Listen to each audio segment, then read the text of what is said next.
Hello, everyone. Welcome back to Two Buds One Podcast, episode 64. Wait, panic. So, yes, 64.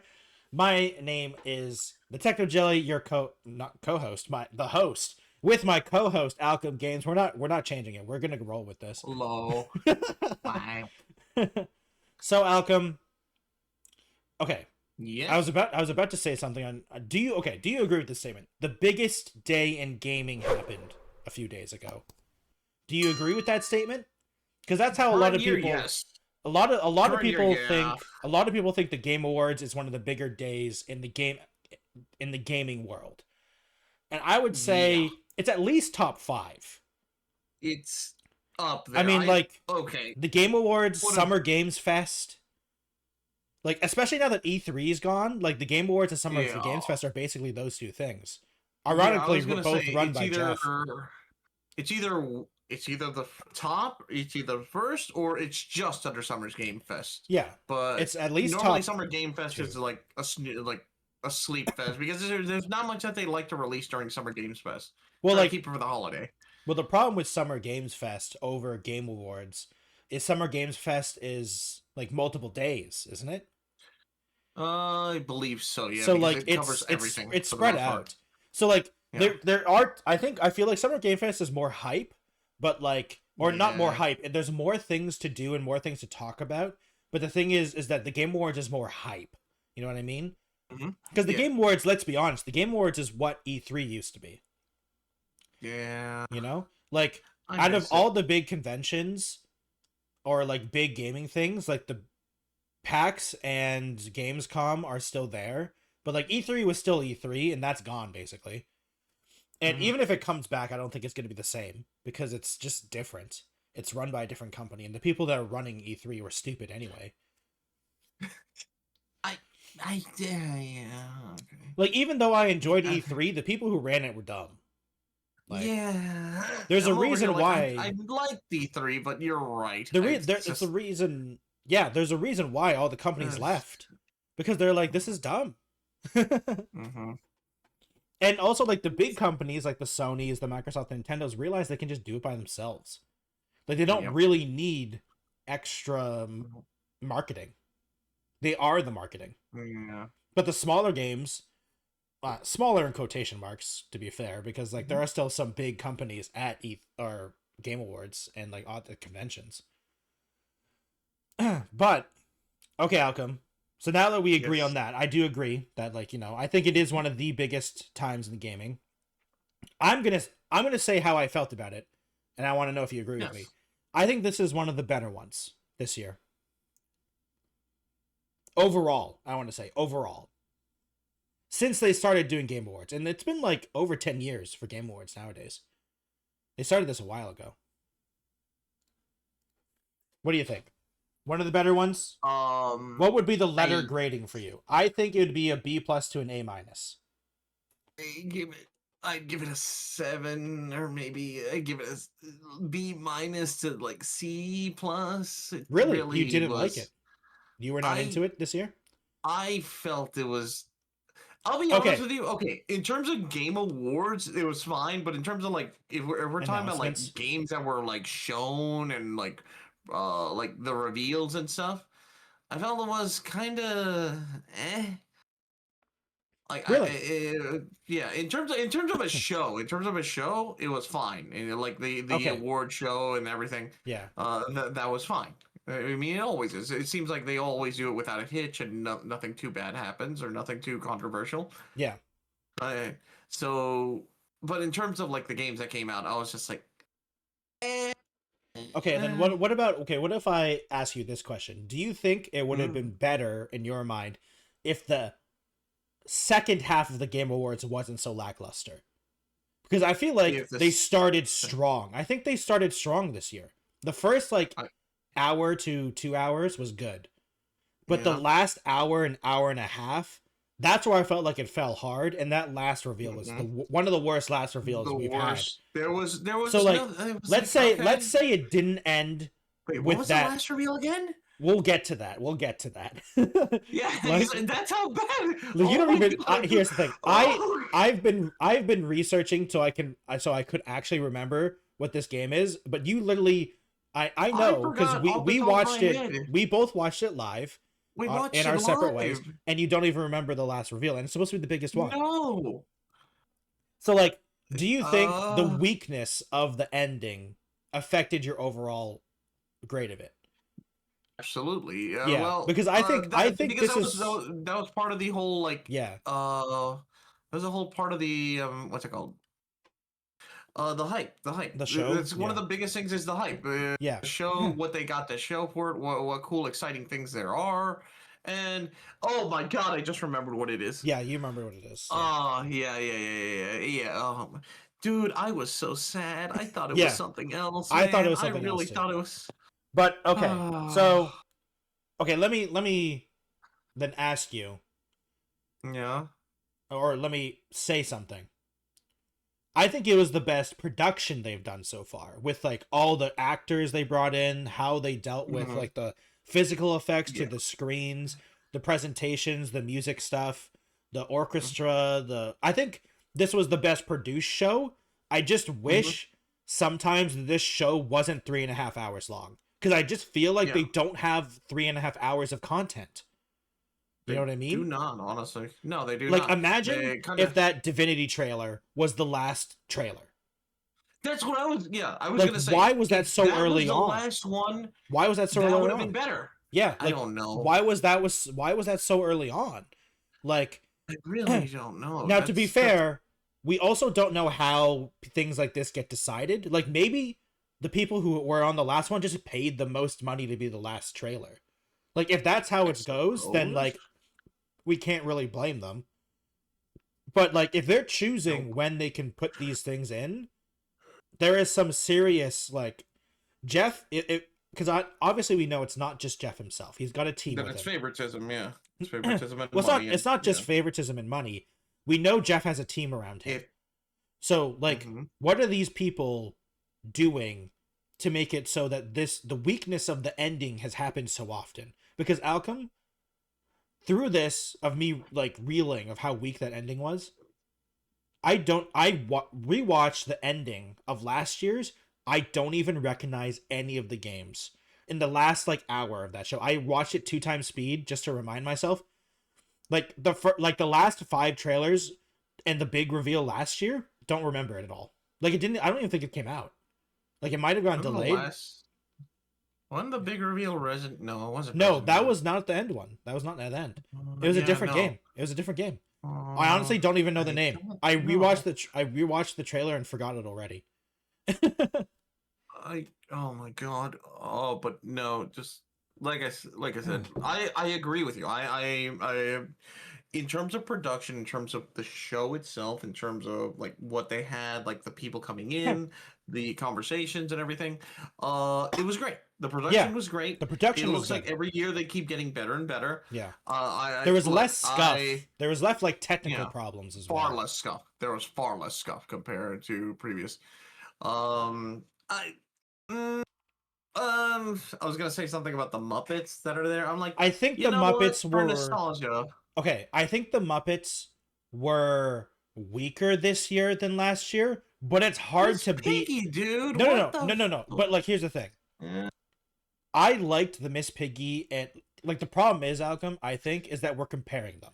Like it's a comparison, and it's unfair. Those two grouchy guys were the best things. Yeah, you can't beat them. You can't beat that. No, they're the like, iconic. I think it's trolls. It's unfair to Miss Piggy and the guy on the piano, because that song they did was really clever. I just don't like. Look, I just not a big fan of Miss Piggy, because at this point she's been made to be like. I don't even know how to describe what her. Why is Jeff banging Miss Piggy? That's what I want to know. Yeah, why is there? Basically, why are they insinuating that they're banging? Like that's a very strange thing to insinuate. He looks at Jeff. He's like, remember Bora? Yeah, like that wasn't a Bora. Like what is happening? Miss Piggy? What is happening? Okay. It is really troll strange. artists. We need an artwork of Miss Piggy getting railed by Jeff now. Yeah, I am for the love of God, 100% sure that already exists. Yeah, it's camp. Yeah. Uh, I like I said, Yeah, so like I like the Muppets. yeah, I like the I just Muppets. I hope thought it was weird. I hope the Muppets come back every year. It's just one of those things where it's Piggy?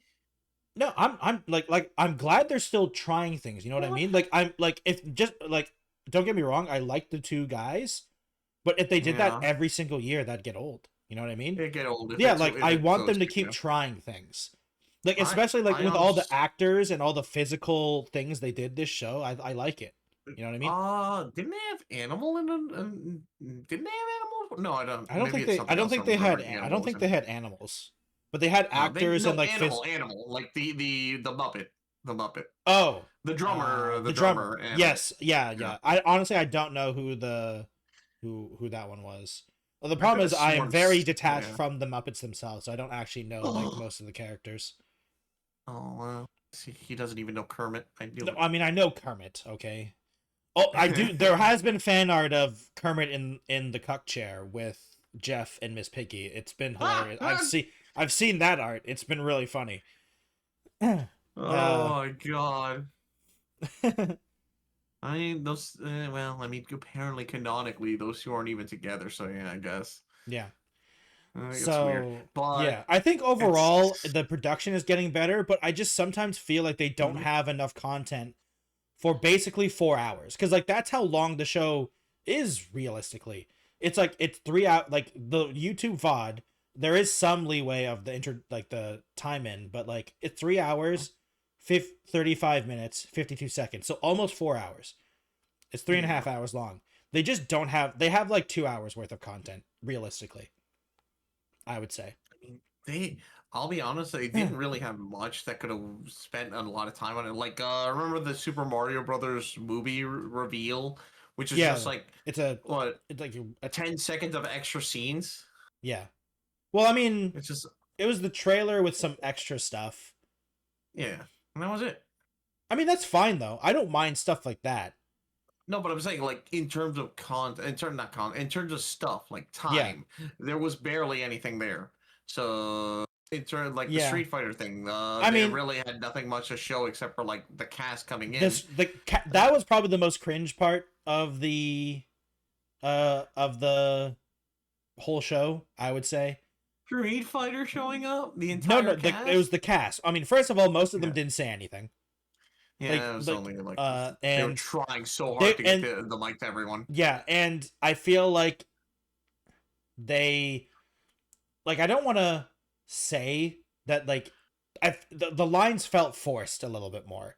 I do like the joke. You have to say it. I do like the joke or like the burn towards Say Mortal it. Kombat. Yeah, that was I funny. like the That burn was towards Mortal great. Kombat, but like did you need the whole cast for that burn? Like I mean, honestly, the two guys that were talking the most, why weren't just bring those two guys there? Like you don't need the whole cast. honestly, Like they just need Jason Momoa. yeah. Maybe okay. Some of the female cast, maybe one or two, Well, and the guy who's playing Dan Hippie guy. I don't know his name, but the guy who made the quip about Mortal Kombat. yeah. That was I mean, him. I also think So the guy who plays Zangief is literally just like he's still in character. dude, Like that is he Zangief. just That is towers 100% he just Zangief. towers over everyone. Yeah, that man definitely looks like he fights bears. Yeah, he does. But No, bears run away from him. He is a bear. bears run from him. Yeah, Yeah, bears run from that him. they did not And need to like. Russia, Yeah, he does bears don't fight; they run because he no, they fights run from bears. him. Zangief, Yeah. yes, Zangief suplex bear. But yeah, you're The, right. my Though they problem, didn't need the like the entire reason cast, but all of them didn't the even reason I'm talk. calling it cringe is because like, why were they all there? The guy who I don't even think the guy who was supposed to be Akuma said anything either. No, like Some of them were first, just yeah, there to stand. they just there. awkwardly stood there. That's what I'm saying. Like it was such an awkward moment because like It would have been nice they all if they just stood there cosplayed as their characters. or like something. Like if they Yeah, were they were just gonna awkwardly stand there, at least dress up like the characters or something like that, you know? yeah, make Or like Chun Li dress like Chun Li, or Cammy yeah, dress like Cammy. or like even just Ryu and Ken and stuff like that. Yeah, those two had the perfect opportunity. Just The guy who was Dan, they could have dressed up as their characters. yeah, But no, no. none of them did. It's So it like, was a I little don't weird. I mean, the know. movie itself looks okay. It looks Yes, it looks very comedy. Breathes 90. It Yeah, breathes 90s it's action going to be a comedy. 90s action comedy, which I mean, I'm totally fine. I mean, that's kind of the Street Fighter vibe, so Yeah. Street Fighter's never been a They- super serious game. I think the funny thing is I saw people being kind of annoyed about that, like how the movie isn't very serious, and I'm like, have you any of you played Street Fighter? Like, It's not Street serious. Fighter is not a serious game. Like, sure, you can be serious about Street Fighter, but Street Fighter is not serious. Mm-hmm. Like, the characters in Street Fighter are hilarious. In They're whether supposed to be to be characters. on purpose or by accident. I mean, for goodness sake, some are caricature stereotypes of certain places, of certain regions. I mean, Zangief, we were literally just talking about him. He's a joke Russian character. Yeah, he's the most badass grappler, but he's literally supposed to be, I am strong like Russia. That is literally his thing. He literally wrestles bears in Russia. Mm-hmm. That's literally part of his backstory, isn't it? Yep. Yep. He is just strong Russian wrestler and just like actually suplexes bears, wrestles with them, and yes, that is his thing. I mean, Dalsim, holy crap, Dalsim! Like that's the big elephant in the room, but no one talks about it because Dalsim's a cool character anyway. Yeah. And like M Bison is like he's just like, even though he's not on purpose funny, he is really funny. Yes, of course. I love that line so much from the movie. Yeah. That was definitely. I hope they do a reference to change the channel. I hope they do a reference to change the channel from the original live action movie. Yeah, yeah. So that was definitely the most awkward moment. Like that and the Miss Piggy stuff was definitely a little more awkward. But I think the thing is, the Miss Piggy stuff was on purpose to be awkward. You know, like that was part of the bit. Like Jeff was. It was really weird. But like the Street Fighter stuff was by accident awkward, I think, or like not on purpose. Unintentional. Which is unintentional. That was the word I was looking for. And so that was why I was like, that's kind of weird. Also, I just want to say, I really dislike how the cameos, like the people presenting the awards, don't make sense sometimes. Like, it's just first of all, and voice actors from stuff, and that's it. Well, first of all, is there no longer best fighting game? I thought there was. Was there ever a best fighting game? Was there a category? I don't remember a fighting game category. Or what? Or was that one of the ones that they just glossed over? I think they glossed over a lot. It was they always gloss over a bunch of things. So like that makes sense. I know there was a best racer. I don't think there was a best fighter this year. Oh my god, they don't have just a list of the winners. I have to go through all these stupid tabs. Or the categories or anything. Okay, let me just no, because no one was there for that. Everyone was there for the reveals. Yeah. Well, I mean, I don't. Yeah. Okay. IGN, you got me. They had the list. Was there a best fighting game? Oh no, they do have best fighting game. Okay. Why on earth was the Street Fighter people not announcing the best fighting game?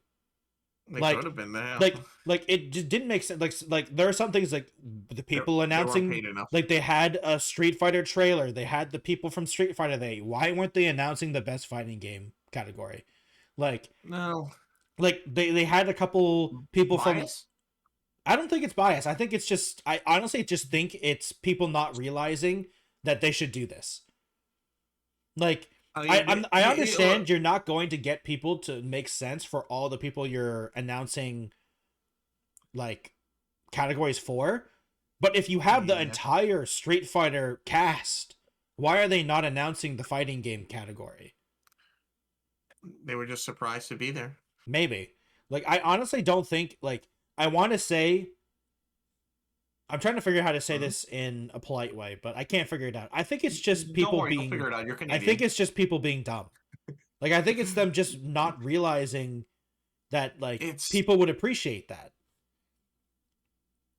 It's poor production. It's poor decision making. Like, I want to be in that meeting where they said we're gonna have the entire Street Fighter cast on stage. Let's let them announce. I don't even know if they remember they announced, but it wasn't the fighting game one. I'm pretty sure it wasn't something they could make that call. It's pretty sure that the movie behind it was like, hey, we're gonna have our cast here For to this introduce the time. movie, and that's it. They Yeah. just didn't want to have them involved with anything else. Well, like, but they still announced a category. Yeah, that's Like true. they still had that category. So like I wonder if I it's like know. the real question I want to know that I'll never get the answer to unless Jeff tells us immediately is how is this planned? Like do they have do they have to have Jelly, certain I will be right categories? back. I'm so sorry about Yeah, this. go ahead. You do they have to have certain categories said during certain times?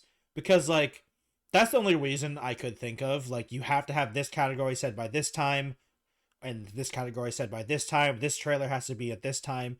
Like I just want to know why things are decided in the way, because there are a couple other things that literally while I was watching that it felt like I said, why aren't these people announcing this category? I said that a couple times, I feel like. So it just feels like it's a weird decision, constantly weird decisions being made in terms of who's presenting each category. But I mean, other than that, I think the categories went pretty. It made sense for a lot of these category winners. I have seen a lot of people being really annoyed at Expeditions 33 winning a lot. But I do have to say, that's just. That I think is a non issue. If people love a game that much, then it deserves to win the awards that people think it deserves to win the awards. Like, if people love it that much, then it just wins the awards then. Like, there shouldn't be a cap. There shouldn't be a cap of how many times the game can win awards. If people think that this deserves that many awards, then it deserves that many awards.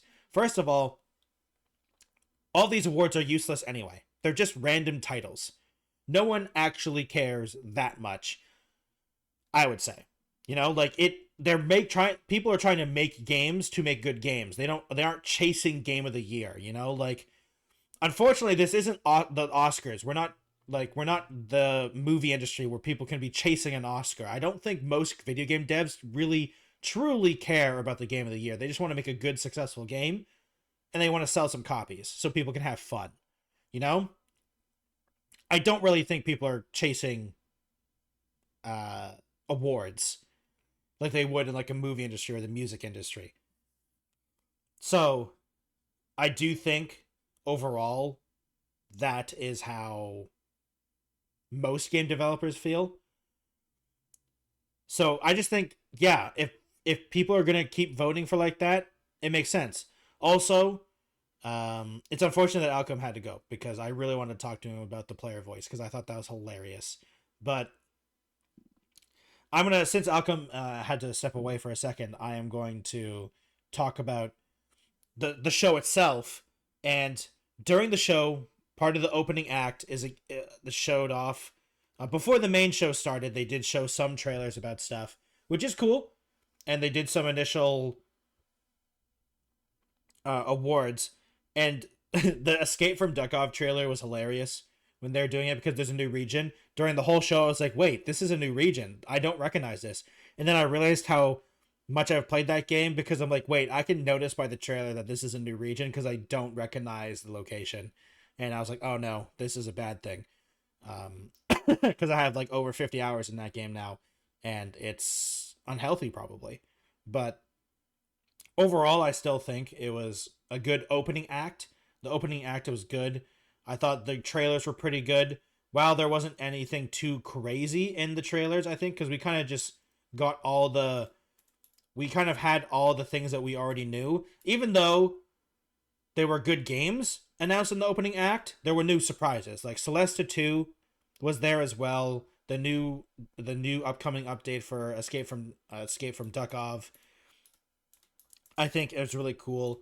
Though the new game actually, Alchem, you and I talked about this a little bit when we stopped watching the awards. The Tank Rat Huh? game Oh that was yeah. announced in the opening act. I did not think this game was cool until I realized it might be a single player game. Okay. Because like I was like, That's when it became awesome.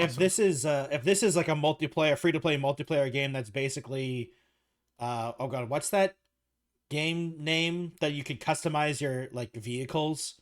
Not War Thunder.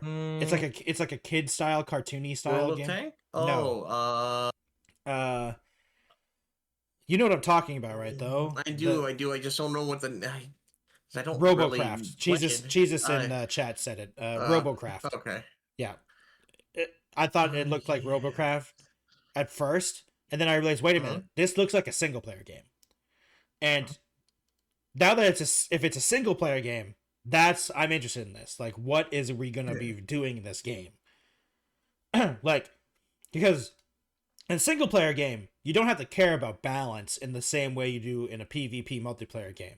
Like, sure, balance matters. You still want to have a good challenge. You don't want to just sweep through it, but like, it's a different way to balance games. There can be way more ridiculous things in a single player game, in my opinion, or at least that's how most people like develop games. So, or devs think about it. So, I think looks super interesting. And so I started talking about the show, Alchem. Do we want to talk Oh, while you were gone? But do we want to talk about the actual awards first or the trailers? Or do you want to we or could. do we want to do a mix of both I'd, while we just talk about I'd it? say a mix of both would be better because that way Okay. we can just go through it Yeah. systematically. So, do we care? You don't care about the esports stuff, do you? No, I was never really into Okay. esports that I'll much, just so say Counter-Strike nothing really 2, stood out to Counter-Strike me. 2 definitely deserves esports game. Esports athlete Chovy totally deserved. Esport team, Team Vitality, they Vitality has been dominating Counter-Strike 2. They are the team to beat, so it makes sense. I am surprised the esports game. I think it was probably between Counter-Strike 2 and League of Legends because like they are two kind of like the old school. They're always there. I was gonna riot if the mobile game won esports game of the year, but luckily it didn't. So your cities are safe for now. Um, the best mobile game winning Umamasami Pretty Derby Oh yeah, is Pretty Derby, yeah, it was Musume, great. yeah. Umumase. I can't say Umamo, horse yeah. girl game is best girl game. Horse girl game. Best girl Also, game. I can't believe they actually had No. they had a representative. Like the company actually sent a representative to the award show, which I was surprised. I couldn't believe they actually sent someone there to accept the award. It was so Um, great though. yeah. Also, the oh god, what's the game? Poor Paragnatha, the one by Capcom. I'm trying to remember that The one with one. you're on with the guy and there's a girl on your back. Oh, Pragmata. Pragmata, yeah. I Yes, think yeah, that yeah. game looks That one really looks cool. That game great. has literally a demo that I'm probably going to be trying soon. Yeah, I just tried it earlier. Capcom It's pretty also good. seems, I don't know if you've seen Alchem, Capcom is very confident in this game as well. They have merch. Yeah. They have merch ready and stuff like that to go. Like they're ready to sell stuff for this game. Like they are confident in this game. They And believe in the like game. I like that they are confident, you know? I think like, oh dude, I'm totally down. If they're that confident, I'm totally down. Not to I mean, mention they that had they've a already made the claim that they're going to start going back to old IPs. yeah, yeah. So this is promising for Capcom. Yeah, yeah. They also had like the Celesta 2 stuff was cool. I know that's probably more. I don't. Did you play Celesta 1? No, I never played Celeste one. Yeah. Okay. It's a D&D game. That was. I feel bad for Celesta because it came out and it's a really good D&D game, and then Baldur's Gate 3 came out like I think like 8 months later or something like that. Like it came out like within a year of when Celeste the first game came out, and that's really unfortunate because Celeste is a really good game, but they just don't have the budget of Baldur's Gate 3. So like it's still really cool and you know really exciting, but yeah, it's just not the same budget, unfortunately. But Celeste 2 has a good it sold really well the first one. So Celeste 2 has some budget behind it. They got Ben Starr to voice it in it. They got a bunch of good voice actors in it, so yeah. And You're just looking for that one. I yeah. think next year, yeah. Yeah, that's next year. That's next year. Yep. At least early access next year. They're not. It's not a full release. Mm-hmm. And And after that was the tank game. The tank game. Yep. Because they're the same. It's the same. What's it called? The same. Oh God, I can't remember it. Kepler, the same publisher. Okay. Yeah. Okay. And I'm just gonna skip through a look because I don't want to rewatch the whole 3-hour thing. The Badger game looked really cool. Oh yeah, I forgot. Also, I would. What was it? What? No, the Badger game. You're right. You're right. Yeah, I'm over here like I'm trying to remember the name of it. Bradley the Badger is literally the name. Oh, Bradley. Yeah, Bradley the Badger. And I must say, that's it's the most different game compared to everything. Yeah, that is definitely a really interesting game. It's also hilarious to me, like the main writer or like one of their like pitches was like this is one of the people that worked on Red Dead Redemption or something like that. Like this is such a different style of game than Red Dead Redemption. I for one am okay with this because this okay. Yeah. I'll say this. They're taking like literally last year, the winner of Game of the Year was something that was innovative and did something so different compared to everything else. And here we are this year. Was Astrobot innovative? Yeah, Astrobot was the one that won. No, but was it it did win, but was it innovative? In terms of like platformers and stuff, it was quite a creative little thing. I guess I guess maybe not innovative as much. Yeah, like I think it was a really good 3D platformer, but I don't think it changed 3D platformers really. Yeah, but it was still really nice and refreshing in a sea of like just honestly it. Like I'll be honest with you, I feel like the hack and slash is like soul like games. Those things are starting to become a little too constant. Yeah. Which that's why I thought Astrobot a third person camera control where you can lock on and dodge roll. I think people are getting too comfortable with using those mechanics. Yep. Like I like those mechanics, don't get me wrong. But let's take a break from it for a little bit. You know, let's try some other things. Yes, please. Yeah. So that's why I feel like this is very refreshing.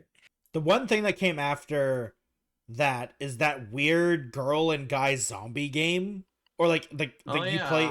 Okay, I have to say, this trailer is a really bad trailer until the gameplay starts. Like when the gameplay started, like I remember saying this while I was watching it live. If they just started with the gameplay trailer, I think I would have liked this game much more. But the weird music video they did at the beginning, like, was not selling it to me. I'm like, this is weird. Not at all. I don't know why you're doing this. Like, it reminded me of the chainsaw girl, the chainsaw cheerleader. Yeah, Lollipop Chainsaw. Yeah. And like that game has its own style, but like the reason people like that style is because people know it. Yeah. But like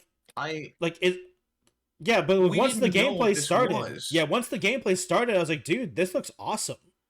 This looks like a fun game. Gameplay first, then first show us a substance, then you can add like whatever the quirkiness. Yeah, because if you're going for like the quirkiness of their relationship and stuff like that, I'm totally down. You know, but show us what the game is first. Because first of all, the gameplay only shows the guy. You don't see the girl, but the girl has a gun and the whole thing, and I'm like, when's she going to use the gun? But she never does. Before it's a beat 'em up, like a hack and slash beat 'em up, like Devil May Cry, and she's just your backup. She's like a superpower that you can use where she just like one shots a zombie or something. I mean, that would be cool. To be fair, it'd be cooler it'd be cool to use her. But if she's like an ability, then yeah. I feel like that might be it. Yeah. And then moving on to when Last of Us 2 won Best Adaptation, seeing Twitter during that was hilarious outcome. Because as you know, Twitter hates Last of Us 2. Or Last of Us, the show, the TV show. The Last of Us show, yeah. And I think people are just being salty on the internet because the internet actually is a small audience. People like it. People like the Last of Us TV show. They deserve it. I'm really glad that the Minecraft movie didn't win because Alchem, I was honestly expecting that, but I'm glad they didn't win I either. love the Minecraft movie, but it is a What? bad movie. Like it Oh. is not a good movie. It's one of the most fun movies I've ever watched, but it's not a good movie. I can't wait for the sequel, Alchem, but it is not a good Sings its movie. praises, but says No, it's shit. it is a I love bad it. movie. The best movie So ever, bad it's though. good situation. It is so bad that it's good. Like it is Okay. unapologetically a kids movie made for kids. And if you don't know Minecraft, you don't understand the movie. You just don't get it. Well, it's not even just that. If you don't know Minecraft, you don't get any of the references, and if you know Minecraft, you know all the references are kind of wrong. Like it's like even being a fan of Minecraft, like it's hilarious in so many ways. In so many ways. And then yeah, I enjoyed it when I'm watching it. The opening concert was really cool too. I was saying this concert was really nice. I was saying this. Yeah. Or was it Evanescence? No, yeah. I'm sorry. I'm thinking the Evanescence one. Yeah. No, this is the other one. This is the Expeditions 33 people. Yeah. That was I good, do have though. To say that was really, really good. I do have to say though, the guy on the guitar, Alchem, do you know his backstory? No. Is it tragic? No, it's not tragic. It's hilarious. Oh, thank goodness. Oh, what is his backstory? Because he is the main composer for the Expedition 33 music stuff. And the team from Expedition 33, you know how they found him? How? SoundCloud. What? He was a forum post SoundCloud user, and they just found him, and they liked his music, and they asked him. I think they sent him an email or something like that. It was very down to earth. Like they just found this guy, and here he is rocking the guitar in an orchestra in front of thousands of people. Thousands of people, millions watching. Yeah, thousands of people live, millions of people watching. That's like incredible. Yeah, like it's really funny because like I mean most of the team, like all of Expeditions 33 is like they had very little experience. I mean like jumping to like when they won, the main guy literally said he thanked YouTube tutorials.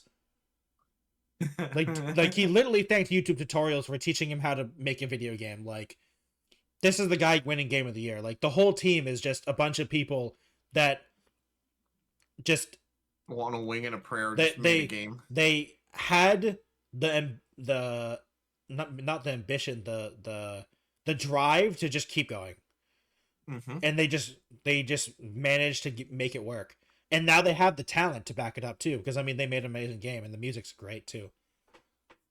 I do say though, sometimes I feel bad for these concerts because I feel like the stream doesn't do it justice.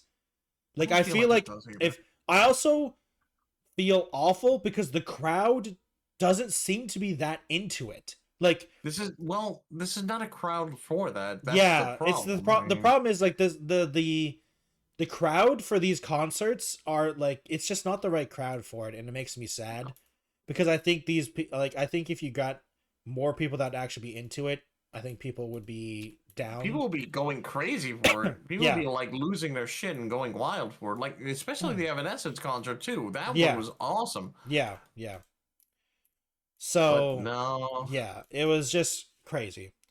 So then, Alchem, let's talk about the trailers. Some of the trailers. Yeah. What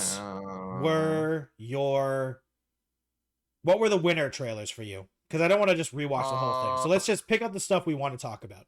Let's see. The winner trailers. I know my winner trailers, but I want to know if we overlap. I still think, like I said, Divinity should have been the last. It should have been the last one. It honestly would have been the best reveal of the entire night. I think the two ones that should have been the last one should have been either the Divinity one or the Star Wars one. Yeah. Oh my God. Yeah, I forgot. I was about to mention that. Star Wars: The Fate of the Old Republic. Oh, Fate of the Old Republic. That should have been the last one or the Divinity one. Yeah. Because imagine awesome. The hype of hearing that lightsaber thing, hearing the lightsaber crack, showing the title, and then just saying that's all we have for you. Like and just ending. Like People would be like, this would have been the best one You would have ever. lost their shit. People Yeah, would have people lost would have it. been amazed. But no, it was done early. I feel like they blew their load just way put too out their early. best. Yeah, they blew their load too early with their best stuff, and then at the end of the thing, they showed this not No, Titanfall. we'll get to it. We'll get to it. I'm gonna be ranting about that game for a long time, Malcolm. I don't want to start it right now. Let's talk about the good stuff for now. Let's talk about the good stuff. What other good stuff? I mean, hey. What other good stuff? I mean, okay, so the Mega Man. The Mega Man stuff was cool. The Resident Evil stuff was cool. Resident Evil stuff was cool, but we were aware of that, so there wasn't like a leak. Well, to be fair, it was leaked that we're playing. Like it was leaked that we're playing, but it wasn't guaranteed that the leak was true. Yeah, it's true. Like we didn't know that Leon was going to be there. So it's cool to see that Leon is going to be there. I'm curious. Okay, Alchem, you've played Resident Evil 7. Have you played Resident Evil 7 and 8? Yes, I have. They're both incredible. What happened to Ethan? Isn't Ethan the main character in 7 and 8? You can for anyone wanting, I'm gonna ask Alchem to spoiler. Like, what happened to Ethan? Is Ethan why aren't you playing as Ethan? Gone. He's gone. Ethan is gone. He's dead. Is there a story reason, right? Is there a story reason? There's absolutely a story reason. Oh, okay. He died. He literally died in 7, but he came back as like a part of the Moss. The Moss recreated him, brought him back. And he's basically for 8. Well, he died in 7, but he came. But apparently the Moss recreated and brought him back. So he's now just a living, breathing Moss entity with his original thoughts and everything. Okay. Like he is, but he's technically dead. And at 8, he has to go in order to save his. I forget if it was his daughter. Yeah, it was his daughter. The baby. He had to save the baby. And in order to do that, he had to sacrifice himself. Oh, okay. So see, I didn't know that. During all the Resident Evil 9 stuff, I was so confused because I'm like, where the heck is Ethan? Because I haven't played 7 or 8. To be fair, Alchem, in Resident Evil, is anyone truly dead? Like, Wesker has died many times. No, he's dead. Wesker's dead.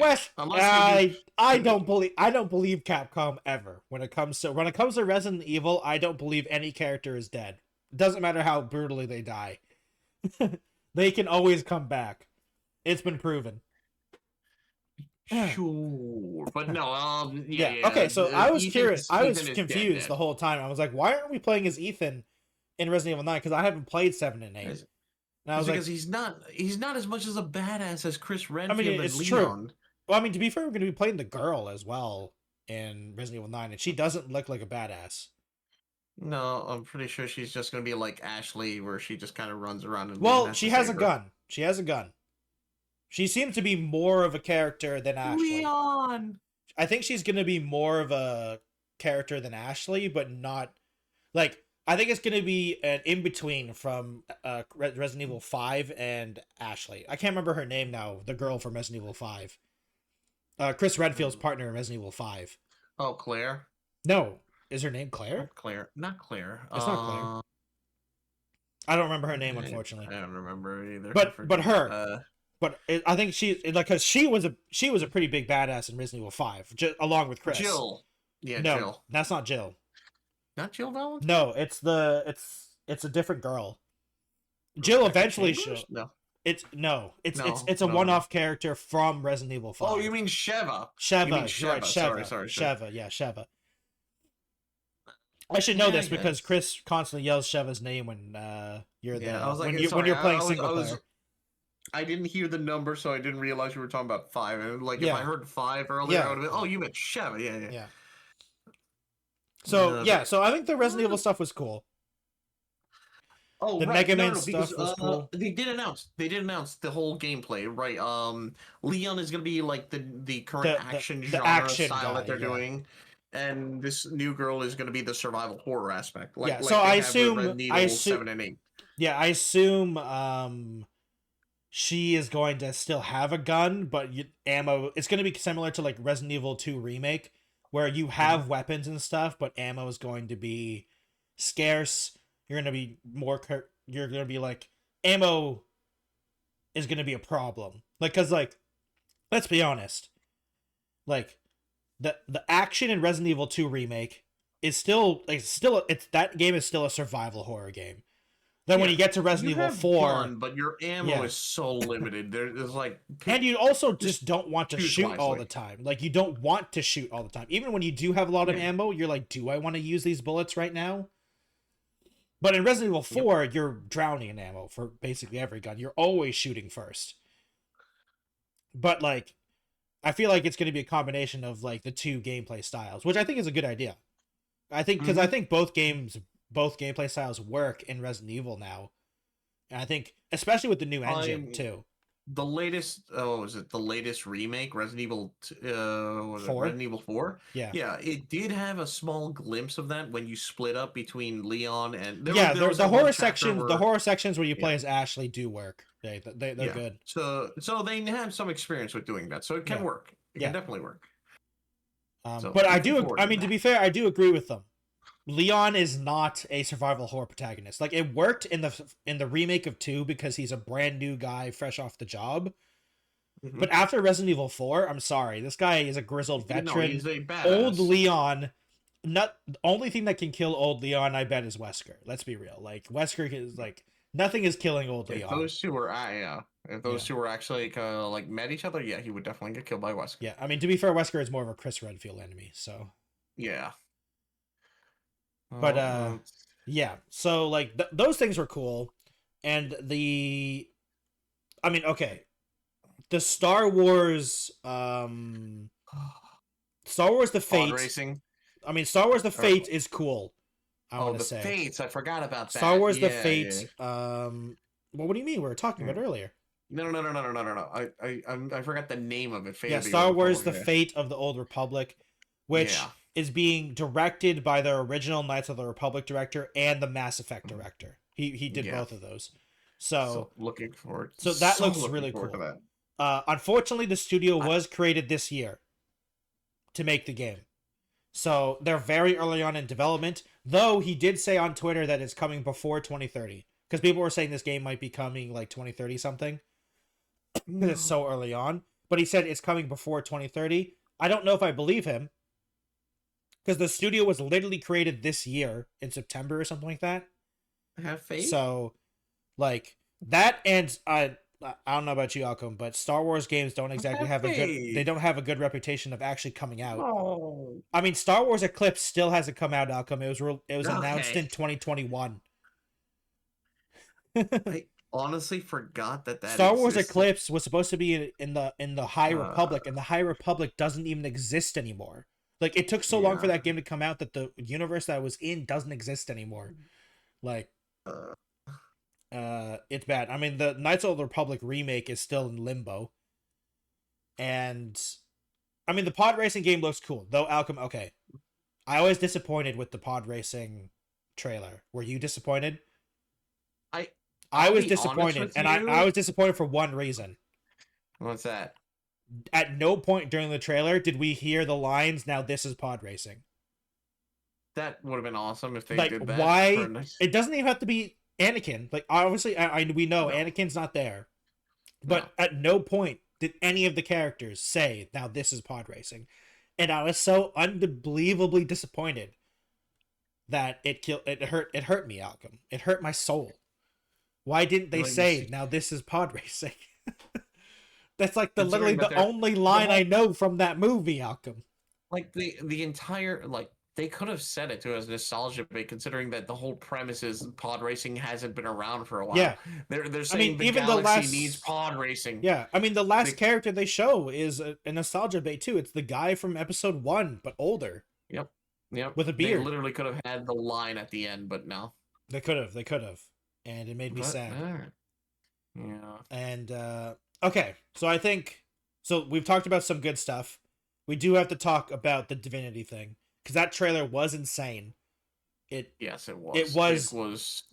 Here, okay, I'm trying to find it because I want to know when they actually announced it. It was in the video. It's at 49:30. So they announced it. Or that's when the video. That's when the whole show for it started. So 20 minutes into the main show, they showed it off. Yep. I can't believe they showed that off. So, like, it's so early. They showed Star Wars. They showed the Star Wars thing was in the first 40 minutes. The Divinity thing was in the first 40 minutes. Yep. Everything we've said, basically, it was in the first hour of the show.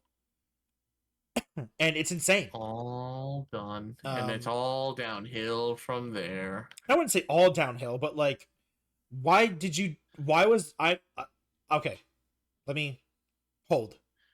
The Divinity trailer was amazing. It was an amazing trailer. I just have one gripe with it. Okay, what was the gripe? Why did they have to show the orc vomiting twice? That was funny. That's very Divinity, though. That's very Divinity. Have you ever played the Divinity games, Alchem? No. Oh man, you played Baldur's Gate 3, right? Yes. Baldur's Gate 3 compared to Divinity, Alchem. Divinity is a very dark game. I mean, the trailer alone says that. Yeah, like the trailer alone says, but like I think people have forgotten how messed up Larian Studios actually are because of Baldur's Gate 3. Baldur's Gate 3 it has its dark moments, don't get me wrong, and it has its dark humor moments. But like it's not the D&D property are much more happy-go-lucky. Divinity is messed up in a lot of ways. Like I would say Divinity is closer to like Witcher style, like messed up stuff. Maybe I don't know which one's worse, but they're definitely up there, you know, with terms of the darkness sometimes. Like I don't know. There are some things, like for instance, some of the common thing of when people saw this trailer and people were like, oh man, we should play Divinity Original Sin or something like that to get ready for this game, and then everyone's like, yeah, go do that. But if you're coming from Baldur's Gate 3, don't get attached to some of your companions. And then everyone, and then people are like, don't get attached to the companions. We will not elaborate. And they're like, don't get attached to the companions, but also get attached to them. But don't get too attached to them. But get attached to them. But don't get too attached. And I know what they mean. And it's hilarious. Because it's not what you think. Like, you think they're trying to bait you into thinking something. And it's kind of true, but it's also kind of not. It's really funny. So, yeah, Divinity is a messed up world. And the trailer did give that vibe, and I'm glad. It even gave some of the some of the TNA for the Divinity world as well. Not as much as I thought they would, honestly. But I guess it was the Game Awards, so they can't be too crazy. There was a lot of blood and guts in there already. So there was blood and guts with it. Yeah. There's a lot of messed up stuff. Which honestly helps sell the game. Yeah. I think it was a great trailer. I just can't believe it was 20, like basically 40 minutes into the main show. Which was insane. It's just insane. Should have been the second or last thing, but no. Yeah, it should have been it should have been the last thing. It just should have been. Like either they had no faith in that style of game, or I don't know. I don't know why Jeff decided to do that. What they should have been doing is they should have been teasing the statue and saying, "Oh, we're gonna do it now," and then just not do it until the very end. Like, or they like it was like within 40 minutes of the main show, they did it, and I was like, oh, because I was like, sorry, literally as the trailer was playing, and the trailer ended, I remember myself saying, what the heck is the last reveal if this wasn't the last reveal? I think a lot of people had that mentality. Yeah, it's like we're well, within an hour of the show, they showed a brand new Star Wars game. They showed off the statue. They showed off First next better be awesome as hell. Yeah, like they showed off so many things. They also showed off like the 4 loop game, which I know a lot of people are pretty excited about because it's, though I do have to say, what's that game that you and I have played it together a couple times with Kisu and Zeke, the one that was also by Left 4 Dead developers? Left 4 Dead. No, what are you talking about? Oh, no, the other one. Blood something. Team Fortress? No. Oh, Blood. I forget what it's called, but yeah, we played that before. But then we kind of just stopped. I don't remember the name. I don't remember the name. Now. I mean, it says something that we can't remember the name. We played a decent amount of it, and I enjoyed it. But like stuff for Blood. Oh, Back for Blood. Back for Blood. That's what it was. And unfortunately, because of Back 4 Blood, I'm sorry, guys. When I see made from Left 4 Dead creators, I'm like, okay, and because it doesn't hold as much oomph as it did. Because first of all, anytime someone said from the creators of like Left 4 Dead, you guys haven't made a good game since Left 4 Dead. I'm sorry. Like every time it's like from the creators of Left 4 Dead. Yeah, like you guys haven't made a good one since Left 4 Dead. Like Turtle Rock is literally a laughingstock at this point. Yeah. So, yeah. So like it looks interesting, and the concept of constantly dying and like trying to figure stuff out and character builds, I'm totally down for. But like, they gotta have something, you know? Like saying you're from the Left 4 Dead people is like, hopes. Yeah, I'm hopeful, but I'm cautiously optimistic. You know what I mean? Mm-hmm. To be fair, most of these games I'm like cautiously optimistic. Mm-hmm. Even like the game that was from the one you're playing as the old woman with chicken feet, with that weird monster thing. One. Like that looks interesting. Yeah. I don't know if that's a game I would play, but I know like a certain crowd of people will love that type of style of game. You know what I mean? Probably another chicken foot or something like that. Yeah, something like that. The spiritual successor to Soma announcement was cool. Oh yeah, that was cool. That came out of left field for me. I mean, we did know they've been working on something for a very long time because it's been a long time since Soma came out. And yeah. And I mean, as I was watching this trailer, I was like, "Oh, this is a game I'm not gonna play." I'm like, "This is a game I will. This is a game I will watch a video. I will watch a 3-hour long video on the story of Ontos. I will not play Ontos though. But yes, I will learn everything about this. I will learn everything. I know a lot of things about Soma. I will never play Soma. I do not enjoy these types of games. I don't enjoy being scared. Even for content. I wouldn't even do it for content, really. Because I just think Wow. I mean, here's the thing, Alchem. Part of the reason I don't enjoy these style of horror games is that I get very frustrated playing these games. So, like, it's not even like I'm getting scared. It's not that I'm getting scared. Like, don't get me wrong. I'm not saying I'm not scared. I am scared.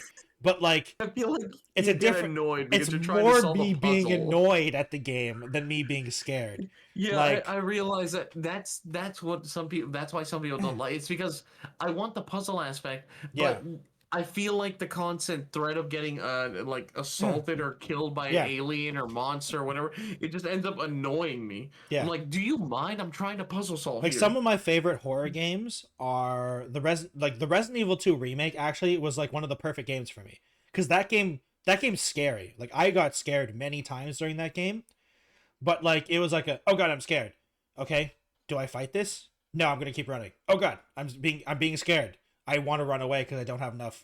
Like, I don't have enough stuff, or like I'm not scared anymore. I have big gun, and then I shoot my gun, and then I'm like, oh no, I'm now scared again because I ran out of ammo immediately. Run away, you know, like that's the type of scaring I like. But like, it's if you're combat fear, it's not the puzzle solving fear. Yeah, and if the only mechanic of fighting the monster is run away and hide, I generally don't enjoy that. Like, I find that very frustrating most of the time. And I get why some people enjoy it. I can understand that. But that for me is just very frustrating and annoying. And unless Ontos is not that, to be fair, this was a very, it wasn't, I don't think it was CG, but like, it wasn't the gameplay trailer. So we don't know what the gameplay of Ontos is going to be. But I mean, they are the Soma devs. So like, yeah. So it wouldn't surprise me if running away is going to be the main, like, method of dodging the monsters. So we'll see. We'll see. I am happy for the people that really enjoy those styles of game, but that style of horror game for me is just not it. You know? Like, two of my favorite horror games is the Resident Evil 2 remake and like Darkwood. And Darkwood is literally a top-down horror game, so yeah. I get that. And then they had a bunch of They had a bunch of ads The for small little for all things. these other games. Though to be fair, Alchem, have you played 2XKO yet? No, I've been meaning to. You know I what the just never funny got thing my is, hands on Alchem? it. I keep meaning to say, hey, Alchem, we should duo on 2XKO. 2XKO. And then I keep forgetting. Never. Well, it's a 2-on-2. It's a 2v2 fighting game. I'm like, dude, I could get carried by Alchem. That's my dream. He could carry me to. I can say, hey guys, I made it to. Carry you. I'm good at fighting games, but I need to be able to play with Alchem. Like, so as long as they're with me, I can win. I can beat everyone. Yeah, true. Though to be fair, one of the reasons I don't have a controller right now, and I don't know how well keyboard and mouse is on 2XKO, so so that might hinder me being able to play a fighting game for a while. Go ahead. What was no? I'm just like thinking, what was next? After that was it was the Resident Evil stuff. Resident Evil stuff. Yeah, the Resident Evil stuff was really good. I think it's interesting. We have talked about it because we were talking about it before, and honestly, I am still like, okay. Are we even going to question whether or not Resident Evil 9 is going to be a good game? It's going to be a good game. Like, it's going to be a good game. Like, I feel like the question with this Resident Evil game is going to be, is it going to be like, out of the Resident Evil 7, 8, or 9, is this going to be the best one? I feel like it's going to be the biggest difference because, like, playing as Ethan in 7 and 8, I feel like when I watch people play those games, it was a very different vibe in the Resident Evil series, right? That was intentional because Ethan was a different character. Supposed to be horror. Yeah. They were supposed to bring back the horror helplessness kind of vibe. 8 was definitely not as horror as 7, but like started to get more actiony. Yeah, there was definitely more action in a lot of ways. The remake of 4 brought back the action genre that people actually. I mean, the remake of 2 brought back action. Yeah, remake of 2 also brought back the survival stuff as well. Yeah. So I mean, they turned Resident Evil 2 into survival, man. Like that, some of those scenes. I remember playing the original Resident Evil 2 and then seeing the new scenes. I'm like, oh my god, they added so much more horror stuff to it. I think Capcom is taking note of this, and that's why they're doing this 2 perspective thing, where one plays more like an action style because it's the best of both worlds. Yeah, because I don't know a single Resident Evil player that doesn't like both of the styles. You know, like I like the survival horror stuff of Resident Evil, but sometimes I also just want to shoot some guys. You know, like one of the reasons I enjoy Resident Evil 2 remake and Resident Evil 4 remake is like sometimes I want to be survival horror and sometimes I just want to see Leon roundhouse kick someone, man. I think a lot of people understand that. A lot of people love that. Yeah, and like funny enough, Resident Evil 5 is I think one of the first Resident Evil games I ever played, and like Chris Redfield punching a rock, I will always remember Chris Redfield punching a rock, man. Like it was so funny. That's just where the meme came from. Like Chris, it's so funny. Fucking Redfield. He punches Chris Boulder punching Redfield. That's and it's just a perfect. Like the campiness of Resident Evil you should never lose the campiness. No, actually, I feel like I agree with that's you. Some of the biggest. That's the biggest problem I have with some of the remakes, or not the problem. Like they took out some of the campiness of Resident Evil 2 and 4, but like Resident Evil 7 and 8 have so many iconic like campy lines, like "Welcome to the Family" in Resident Evil 7 and stuff like that. Where's everyone going? Yeah. Bingo. Yeah. I mean, that was a great line. Okay, Leon better have corny lines. Leon has to have corny lines. And you know what I really want to happen? Contractually obligated. You know what I really want to happen is I want one of the scenes to have a pickable up bingo card. So you can pick up a bingo card. That's what I desperately want to happen. Need him to I need to be there. Capcom, listen. I know you're never gonna listen to this episode, but please, Capcom. If you are listening, just reference the beams, just a single item that you can pick up that you can sell for money or whatever. Bingo card, please. Then we need it's a sellable item. It doesn't have to be like super fancy. one bingo card to sell, and Leon says something. He says something. He just says something. It's like what would be because like the line is, "Where's everyone going? Bingo." Like, what do you say after that? Or like maybe, or like I guess they did go to bingo or something like that. Like something like that, you know. It's like 20 years later, but Leon would definitely say something like that. He is that type of guy. Oh my god. But yeah, so yeah, Resident Evil 7 is going to be a good, or Resident Evil 7, sorry, Resident Evil 9 is going to be a good game. It's just like how good of a game is it going to be. I do have to say, Alchem, the game after that, the puzzle game, I'm excited for the puzzle gamers. But this game, like watching the game, I was confused. I was like, this. It's supposed to be a think of it like I understand different puzzles with different rules, and then all of a sudden you're combining them all. Yeah, together. You're combining. Like I understand the concept, but like okay, when I say I was confused, I didn't mean I didn't understand what was going on. I mean like. Oh, okay. This is when I look at a math problem and I technically know how to solve it, but do I? I know what they're trying to do, but like, do I? And like I was like, and when they're bragging is like over 1,000 puzzles or something like that, I was like, dude, that would take me 400 years to make, and it makes sense because apparently they've been making this game for like 10 years, so yeah, totally makes sense. The next game they made of is I like to call this game Alchem. Hey, do you remember Mass Effect? Like that's what this game is to me. Like, do you remember Mass Effect? And it's like, we are what Mass Effect, we are. And you know, the funny thing is also, this is by Wizards of the Coast. Yeah. So this is by Wizards of the Coast, which is hilarious, and Architect Entertainment. And this is like, okay, this is, do you remember Mass Effect? We remember Mass Effect.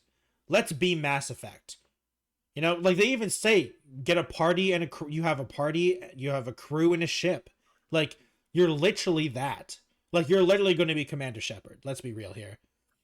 And you have alien power tech, so you have powers just like Commander Shepard. Like, I just want to say, I'm not saying this is a bad thing. I'm not saying this is a bad thing. Because, like, we need Mass Effect again. Like, I think we're lacking Mass Effect. Because, like, we need the space operas, man. We do need a space opera, but I feel like this is so cliched. I don't think. Well, here's the thing. To be fair, I think they played the "We Are Mass Effect at Home" really hard in this trailer. Yeah, they did. I'm sure they have. Absolutely did. Like, I'm sure they have their own take on things, and they're going to be their own. Like, I'm sure they're going to be their own thing. But like, you gotta grab people somehow, right? And saying, "Hey, look at all this cool stuff," and being like, "It kind of looks like Mass Effect." You know, I mean, like all the powers and all the combat stuff looked cool. I mean, to be fair, the combat in Mass Effect, while it did get pretty good, it was never like the best combat, if I remember correctly. Like, especially Mass Effect 1. The Mass Effect 1 combat does not age well, I will say. But in Mass Effect 2 and 3, they kind of got better at it. So, like, a space opera with RPG stuff and alien powers or alien tech. We don't know if there's superpowers or like mind powers. I mean, he has something like that. You know, like he has like the glove thing. So we don't know if that's tech or like it's tech. It's probably alien tech because he can interface with alien tech or something like that. So yeah, Exodus looks interesting, and I think personally for me, I mean, like, we complain about, you know, people making sequels and stuff all the time, but like, hey, a new take on a space opera that isn't made by EA, I'm down. Because this game doesn't need to make $1 billion now to succeed and make sequels, you know? To be fair, that is true. I have my own problems with Wizard of the Coast. Wizard of the Coast aren't that much better, but like, but I don't think they're going to seek to be a big blockbuster thing, and they don't have goals as high as what other AAA studios have had. Hopefully not. Wizards of the Coast can be pretty bad sometimes with their properties, mostly because of Hasbro. Because Hasbro is like, dude, we need to make money, and Wizard of the Coast is literally one of the only companies we own that still makes money with Magic I'm and hoping. Dungeons and Dragons. So hopefully they do something. Yeah. Also, their next game was the Dungeons and Dragons game, the Warlock game, Alchem. I'll be a huge nerd for a second. Oh yeah, that. Yeah. I'll be a Yeah. huge nerd for a second. I am super excited about this game only because, you know, I love Dungeons and Dragons. It looks super cool. It was a completely CG trailer, so we don't know anything about it. It is coming out. We have not seen any gameplay. We haven't seen any game. We don't know if it's an RPG. We don't know if it's an action game. I'm just happy that Wizard of the Coast is still trying to make video games, because I do have to say, Outcome, even though Baldur's Gate 3 did really well, D&D video games suck most of the time. So I'm happy that Wizard of the Coast isn't giving up.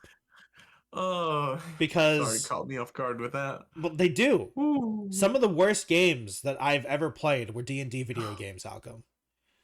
And like, some people have to go back to like the early 2000s, like the early computer games, to play some good D&D video games until like Baldur's Gate 3 and like Celeste came out. Like, good D&D video games were few and far between. And like, I think it was called Dungeons and Dragons Dark Alliance, is like actually one of the most embarrassing games I've ever seen. Like, yeah, I played that a bit. It was awful. Boring. It got really weird. It wasn't just boring, Alchem. If you played like, you probably didn't play enough, but when you beat like the first couple levels, it's blatantly obvious the game isn't finished. It's super buggy after like a couple levels. Like, it's obviously not play tested. That far. Yeah, like, you didn't get that far. First of all, no one expected. I don't think they expected anyone to buy it. So, like, it was bad.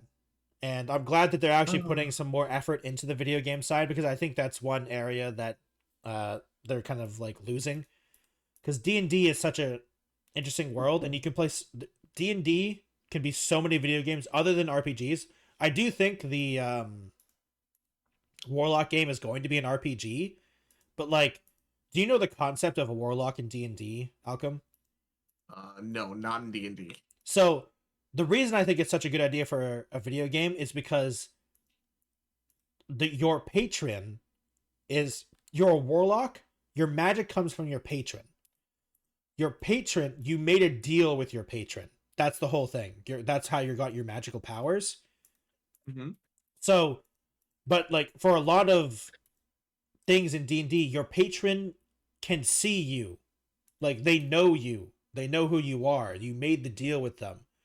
So like, it's a constant narrator for you. It's a constant person saying, it's a constant entity telling you, hey, if you don't do this, you won't have your powers anymore. You know? So like, and you can go along with that. Like, like, the patron for the warlock can be as involved as anything. So like, it could be super nitpicky and super like telling you what to do, or it can be like, I don't care, as long as you do, like, as long as you create chaos, or like, you know, like, to be fair, not all warlocks are bad. I'm kind of making them sound evil, but not all of them are evil. But depends on the patron. Yeah, like I said, it depends on the patron. So there could be so many things you can do with a warlock based game, because there's so many different types of patrons in D&D. Even there's like, not even including like the extended like books and books and books they have, like, just with the base stuff, there's like 4 patrons, I think, and they all are very different. And so that's also like different, like, it's so many interesting possibilities. So yeah, you're right, Jesus. They don't always know, and that's actually another thing too. Sometimes the warlocks are stealing the powers from the patrons, so they're actively trying to hide from them as well sometimes. So like it's like I said, your power is from the patron, but that relationship between the patron is completely different depending on the warlock. You know, you could be the best friend of the patron, you could be an enemy, you could be stealing from it, they could not know you're existent.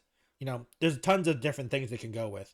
And from the trailer, it looks like, I mean, if that woman is the main character, I'll take a guess. There is a patron that deals with shadows and feathers and stuff like that, and she is, I don't know, I don't want to say evil. She's definitely a little chaotic. So You're it makes sense. evil. Um, Evil. and then okay, Huh? Alchem. What about the Yeah. Control 2 trailer though? Control 2. Or Control 2. Control it's not called Control 2, but it is Control 2. It happened around 1:30ish. It was right after Uh, the ads for Spotify and stuff like that. oh, yeah, yeah, yeah, yeah. It had the actor that was floating Oh, above the yeah, cube. yeah. It was in the box. Yeah, in the Yeah. cube. As soon as I saw the box, I was like, this is I Control. don't. This is Control, because Like, I recognize the box from the game. I don't know what to think about it. It looks really interesting. I want to see Yeah. more gameplay. My Like, thing it is looks. this game is a character action game. Like Yeah. Control 1 is a third person shooter. And this is like character the brother is like he's just straight up fighting dudes with a hammer. And All right. yeah, so like that's my thing. Like it's a very different gameplay style, which is going to be interesting. Like I I'm going to be honest. Control is one of Yeah. those games that I keep saying I need to play. Because I know I'll enjoy Control, but I just never like, sat down and played it. I need to do that. And now I need to do it because I also want to play this game too. So it's going to be interesting to see. And I'm so shocked that it's such a different gameplay style. I thought it was going to be. I'm also curious if you're only going to be playing as the brother. Because unfortunately I can't remember the brother's name, but Jessie, the girl, the main character from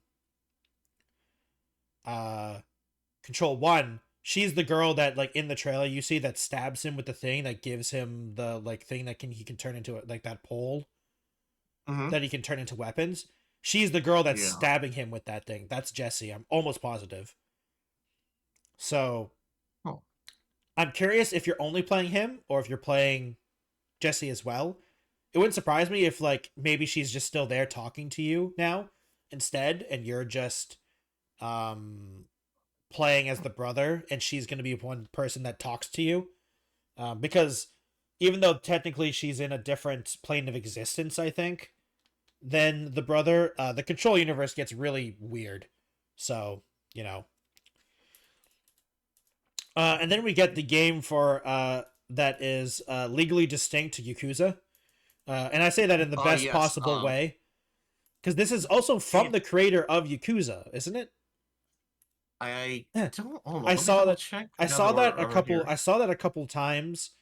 People on Twitter, because they said like from the creator, like from this guy, like they say his name a couple times, and I'm like, I'm sorry, I don't know who that is. Like I kept saying like this game looks cool, but I like there's like from the creator or like Nagoshi Studio. I think they're the Yakuza people, like one of the main creators of Yakuza. If I remember. Then this Nagoshi. And this is legally distinct Yakuza because they are a different studio now. I'm almost positive. Let me Gang of Dragons game on Steam. Creator from game director Toshihiro Nagoshi. Let me search him up.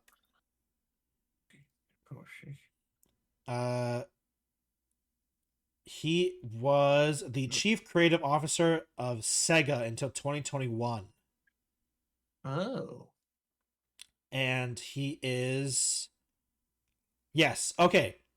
So he was the chief guy for Super Monkey Ball series, the Yakuza series, Daytona USA, F-Zero GX, and Binary Domain. But his his biggest thing was that he is one of the main guys behind Yakuza. And he was working on it. He was working on it since 2012.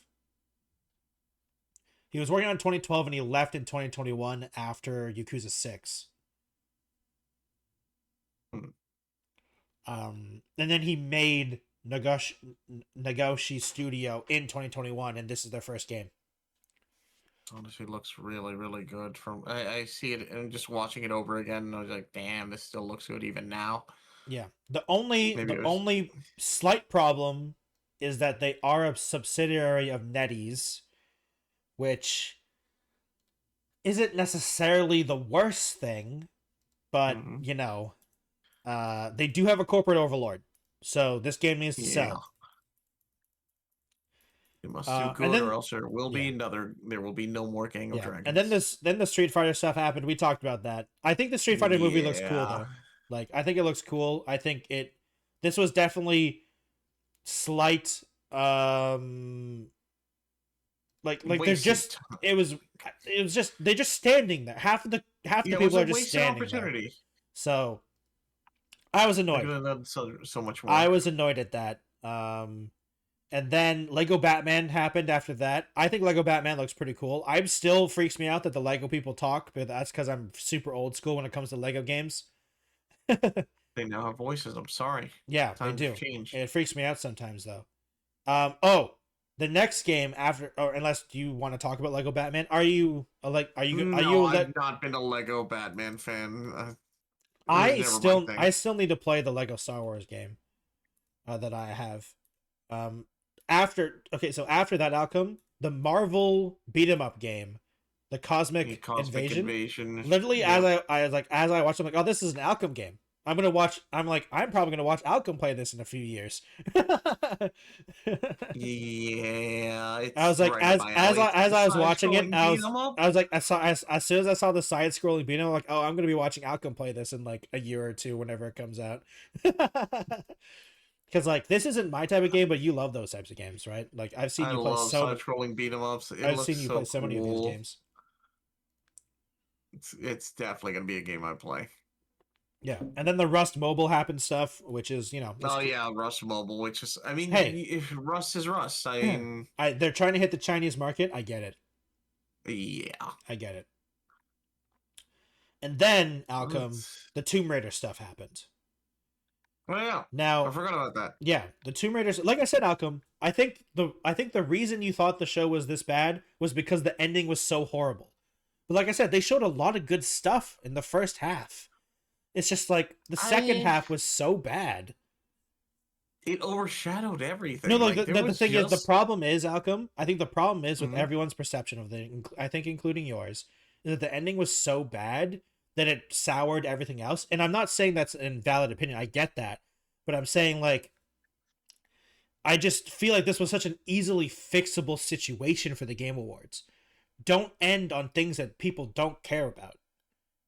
You know? Like, why were all these good things happening in the first hour, and then, like, after the first hour, like, nothing happened? Like, not the first half of the show, not the first hour. Like, there's nothing. Everyone looks really pissed. Yeah. It's just... but you're right. There were some hidden, like I said, I mentioned the Mega Man one. Yeah, but the ending. I forgot about this. Yeah, well, because you were bored for like an hour, during the Game Awards, because like the last hour really didn't have a lot of things with it, and everyone's like, nothing happened at the Game Awards. I'm like, that's not true, guys. But like, I'm not like saying like that's a wrong opinion. I'm saying like this was such an easily avoidable mistake by Jeff and his team, because the ending was so bad, people forgot about the good things that happened in the beginning. Yeah, because like we got 2 new Tomb Raider games.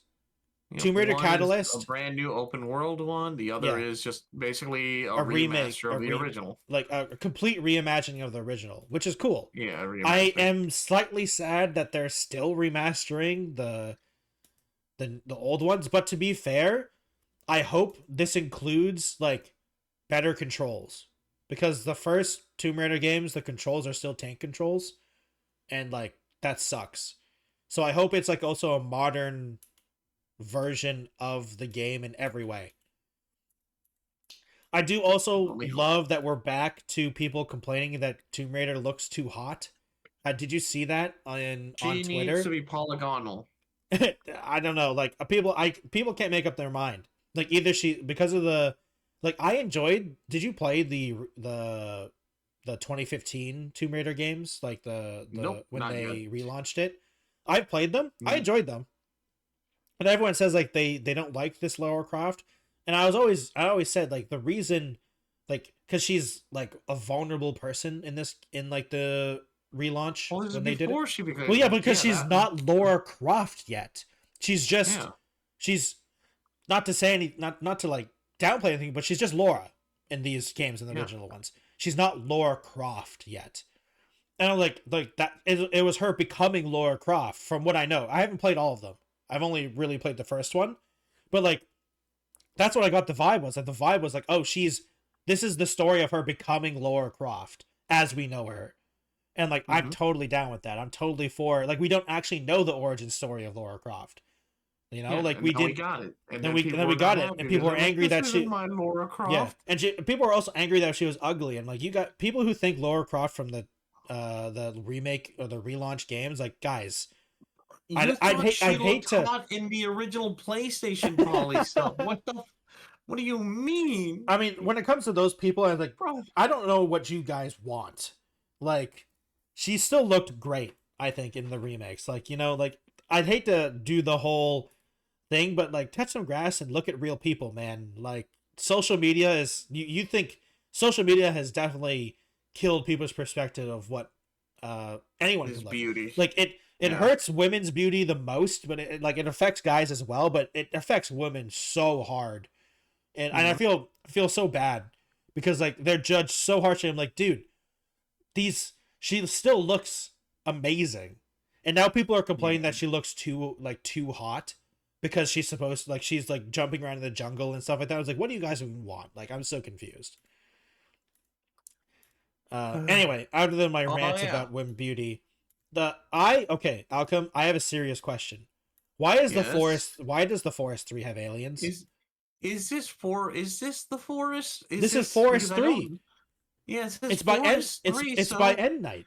It's the same. Oh yeah, it is. Like, Never mind. You're right. Yeah, you're right. Like it's the Forest 3. Like, why are we on the Forest 3? What? I don't. Why are there aliens? Why do you have a arm? Why do you want a spaceship? I'm so confused. The spaceship part I don't understand because originally the end of the Forest 2. Well, the end of Forest 1, you find out it's a cult that's like summoning demons and stuff. They're actually doing satanic stuff. And in the second one, they don't reveal anything new except for like the weird cube, and that cube, again, still related to whatever satanic cultish demon stuff they're doing.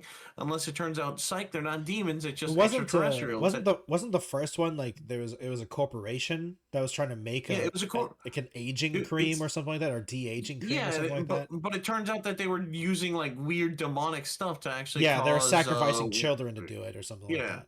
Yeah, something like that. And in the end, like the end of the second one, you get told, okay, get in the cube, we're gonna do something, and then I don't exactly remember the full details. We did it, we left, and that's it.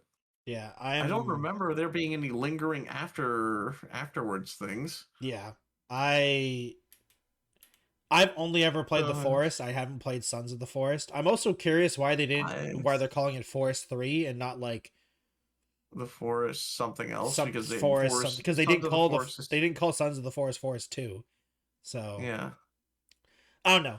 I mean, even though the story of the Forest is interesting, I think it's actually pretty weak. I think there's so many questions. Like the reason I think I'm so interested in the Forest story is because none of it makes sense. Like zero, like I don't get it. And I think the lore, Jelly. I think it's a really poorly written story. Almost like it was an early access game that they decided to make a story, or that they decided to have a game where you fight cannibals, and they had zero planning to actually make a story around it. You're hitting the nail on the head. Stop. It's almost like they wanted to copy DayZ but they said, you know what? Instead of zombies, we're gonna have cannibals. Oh God, he's getting too close to the truth. But yeah, the Forest 3 looks weird. I don't get it. Why are you not in a forest anymore? Why is it even called Forest 3? You're not in a forest. I'm confused. Somewhere. I don't know anymore. But yeah, the next game was the like the old school Nintendo Switch exclusive, like the 90s anime style game. Oh yeah. If it wasn't for the fact that it was on Switch 2 exclusive, I think I would actually probably play it. Oh, I guess I skipped the fighting game, the Invisible. You skipped I'm Invincible. I'm so sad that this game is a fighting game, Alchem. They didn't do anything unique with it. The new thing is just a new character, a new original character for the game, and that's it. Alchem. I really wish this was. I wanted a character action Invincible game. I wanted a DMC or Bayonetta Invincible game. You know, like that would have been so cool. But it's a fighting game, and like, no offense to the fighting game community, I don't like fighting games. Like, even when the ones that focus on single player stuff, like, I don't really care. You know, like, I wanted a character action game, or you know, like a DMC, Devil May Cry style game. I mean, you just seem to forget that Mark usually gets his ass kicked in most of the. You don't have to play as Mark. You don't have to play. I mean, here's the thing: Mark beats up a lot of people, but he loses to the other main characters. He beats like everyone else. He beats the thugs. Yeah, he beats thugs up, but and he wins by the power of friendship and love. Eventually, Alchem. Like, literally, sometimes we get a Devil May Cry style Invincible game. One chapter is just survive your father's beatdown. Yeah, and to be fair, Alchem, in those style of games, you can fight the guy, and then in the cutscene, you get beat up and stuff. Like, that happens all the time. You know, like, I think they could have done it. I understand why they're making a fighting game, but like, I'm disappointed that it's a fighting game. I'm just thinking. You got me thinking. What if they did do it like a Devil May Cry style game, and just that one scene where you have to fight Omni-Man and try to stop, but he just beats your ass. Everyone's just gonna be like, "Oh yeah, just like my stepdad." Like, God, people would make that joke so much. Yeah, they do. They do. But yeah, moving on after that, you're right. It was the 90s, 80s anime style, like early split fiction kind of thing. And honestly, it looks interesting. It's just exclusive for Switch 2, so I'm probably not going to play it, unfortunately. You know? Yeah, that literally. Also, if it's exclusive for Switch 2, I highly doubt this is online co-op. It might be couch co-op. So, yeah. I will say, Alchem, this was an odd game for me. Orbitals, I think it was called. Only because why is this game being showed on the Game Awards and not at Tokyo Game Show? Yeah. Like, I don't know. I feel like the Japanese audience would love this game. And I'm sure the Tokyo Game Show has seen it, but like, this seems like an odd game to show to an English audience. Like, if they think it's a good idea, I'm not saying it was a bad decision. It seems like a strange decision, considering how we know, like, we've seen some of the prices of how much it costs to be at the Game Awards, and like, it's relatively expensive from what we can tell. So like, I hope it was worth it for them, because I don't know if this is going to be a big seller outside of Japan. But if I'd be happy to prove it wrong. You know, like, happy to be proven wrong when it comes to that. It breaks records when it comes out. This is it. I'd be down. Also, I do want to say, Alchem, it was hilarious how many ads for Luna we saw during the Game Awards, because Luna is supposed to be the Amazon's thing that's going against Steam and stuff like that, and I've literally only realized I've only really know about it in the past like year. Not even the past 6 months. I forgot it existed until I saw that ad. I'm like, oh, that's still around? I thought they stopped that. I thought it was discontinued already. Yeah, I thought they discontinued it too. But apparently not. Oh, it's still there. All right. Yeah. I do like the Diablo 4 trailer looked cool. I'm not going to play it though. I'm not a Diablo 4 player. That was never really so much, and I couldn't get into it too much. I enjoyed Diablo 3. I enjoyed Diablo 3, and I'm waiting for 1.0 Path of Exile 2. Because I was gifted Path of Exile 2. I played it a bunch with some people, and I was like, nice. I'm going to wait for 1.0 now. Like, when the game's ready, I'll play it. But, I'm just not that into Diablo right now. The Paladin class looks cool. a cool thing is that if you pre-ordered this DLC that they announced, you can play the Paladin right away, so you don't have to wait for What? the DLC to come out, which is, I Oh, mean, damn. which is a cool thing, so you can play a maxed out Paladin right away for the DLC if you wanted to be a Paladin for that, which is cool. I do also like the Shroud Shade when they mentioned Shroud's name. They mentioned like 2 streamers' names or something like that. Which is funny. And then Deadpool was announced for Marvel Rivals. Finally, Deadpool was announced. Okay, Alchem, I've been waiting. Alchem, I want you to hear my. It's probably not going to happen, but I want you to hear what Deadpool is. I want Deadpool to be all 3 classes. Because, but he's that type of guy. He's that type of character. He's all 3. He'll tank, he'll heal, he'll DPS. It's true. He can literally do all 3. Because if this is let's say this is DPS Deadpool, I want there to be a healing Deadpool, and I want there to be a tank Deadpool. All 3 different Deadpools with the same voice actor, and they all acknowledge each other. Like, they all talk, if they're on the same team, they talk to each other and say, damn, there were multiple Deadpools. Like, I want that, Alchem. I want it so bad. No. I will reinstall Marvel Rivals if they do this. I will play all 3 Deadpools. I will play Healer Deadpool. I will be a Healer Deadpool main. Tell you what, they'll add Gwenpool to be the healer, and they'll add she could be the she's DPS. She's a DPS 100%. She'd be DPS. She would DPS. Yeah. They could have Deadpool as a tank, and then they'd have to add, like, which other Deadpool could they add that would be a healer? They can make it work. There's so many different Deadpools. Do you think the dog Deadpool would work as a healer? Dogpool would work as a healer? Dog.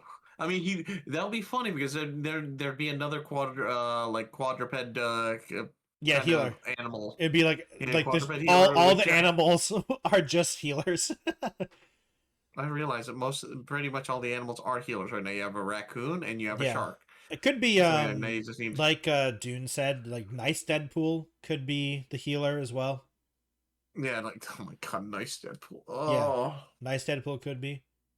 Next we need, and the way he heals is he dies. Oh my god, wait. The way he heals is you run in, and when you take damage and die, he has like an AoE splash heal. God, or like, he doesn't actually die, but like when you get to a certain point, like when he takes damage, like at certain thresholds, he just becomes a human shield for you. How about that? He just dives that in. Might be that might be when that might be a tank though. Yeah, that might be a tank. Heal. That might not be healer. Yeah, I oh my god. Here's the thing, Alchem.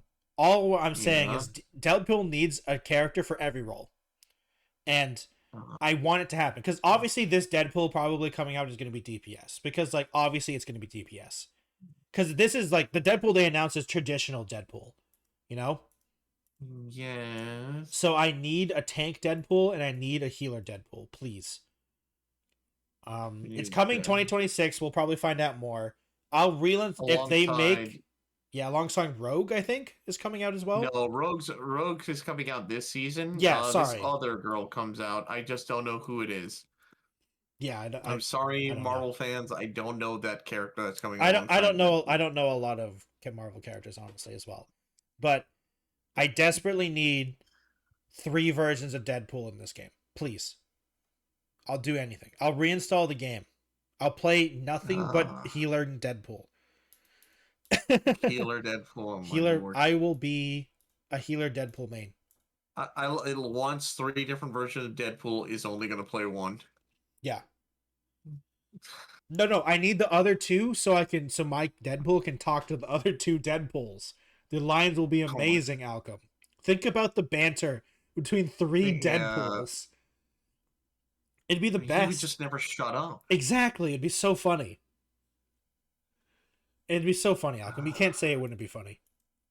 No, it wouldn't be. I mean, I'm not saying it wouldn't be. I'm saying it absolutely would be. Yeah, it'd be peak. It is cool. It'd be peak. Finally, that they're adding him in. Yeah. He's definitely a much needed character. And then after that, characters are nice so far. But Yeah. All right. Yeah, I mean, I'm really outdated when it comes to Marvel Rivals. I haven't really played it. I'm taking a break once again from hero shooters, which is going to be really funny coming up soon. But yeah, it's just when it comes to competitive games, I'm still playing competitive games, but competitive hero shooters, I'm not into it right now. Gotcha. Okay, Alchem, are you Yeah. interested in 007? I mean I dabble in it, but I don't like go crazy for it. But I Yeah, thought it was really, really cool that they're doing a whole like I mean like Lenny a Kravitz being a villain yeah, in the thing. That was actually that was a really yeah, nice and little he plot was twist actually or there. Yeah. surprise. And So I I was feel like, oh like cool. All I'm right. interested in this game. I just don't. We just haven't really seen a lot of the game. You know I what I want to mean? see Like we haven't gameplay. seen Yeah, I gameplay actually really, and like is because every time we've seen glimpses of gameplay, I'm like, is this a immersive sim or is this just a single player RPG? Like sometimes I feel like this might be actually an immersive sim. I'm like, damn, that's gonna be intense if this is, but I don't think it is. I think it's just no, going to it's be a not. It's single gonna be player, an like action single player yeah, first person shooter. yeah, probably. Like at least it should be. That's It following should the be. genre It of should be. Bond. Yeah, I would hope so because I mean there hasn't been a really good Deadpool. There hasn't been a really good James Bond game in a long time. I feel like. What was the Mhm. last? Like James Bond hasn't really had a last good Uh, game. Dying Light? No. It's Uh, been a while since yeah, any like really stand out. James They're all Bond okay, video but games. they're honestly all And the okay, James but nothing really Bond. is. Let's see, James Bond to Wikipedia. 007 Legends came out in 2012. And that was a first person shooter for the PlayStation 3, Xbox 360, Windows, and Wii That's U. way too old. That was the last one released since First Light. Huh. 007 Legends was the last James Bond video game since 2012, according to Wikipedia at least. Huh. So there's been over That's 10 definitely a years of no. while. Yeah. I remember playing a James Bond game for the Wii. I think it was. I don't remember what it was called, though. uh, I don't. I'm honestly that shocked. It's been yeah. that long. Yeah, it's God been since damn. 2012, Huh. which is interesting. Um, yeah, yeah. Here's to It's. here's I hoping hope Lenny Kravitz they. does a kick-ass Yeah, job of a villain. yeah. I hope so. It looked like the licensing had a lot of problems. At Ah, least from my quick looking at the Wikipedia page, it looks like it was like hmm? a balance between EA, Activision, Nintendo, and like it looks like a lot of people were fighting for the rights, and then they made their games, and none of the games did very well. So maybe the people who owned the James Bond IP kind of got game shy. But yeah, All right. That's yeah, James Bond to be coming out soon. yeah. So Hopefully, with the star treatment of Lenny Kravitz, and hopefully his performance is incredible because that's going to be his first time being like voice acting. yeah, So here's hoping he does a great job.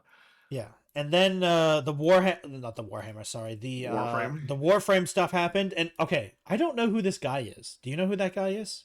The old guy. The voice sounds Yeah, familiar, like but I I was don't during know it. like when Jeff said like the legend, this guy, and I'm like, he sounds so familiar. I don't know who this His is. voice sounds familiar, but I don't know who he is. I'm Yeah. sorry. It's like And unfortunately, I'm just not a Warhammer player or no Warhammer, sorry, the you're just Warframe player.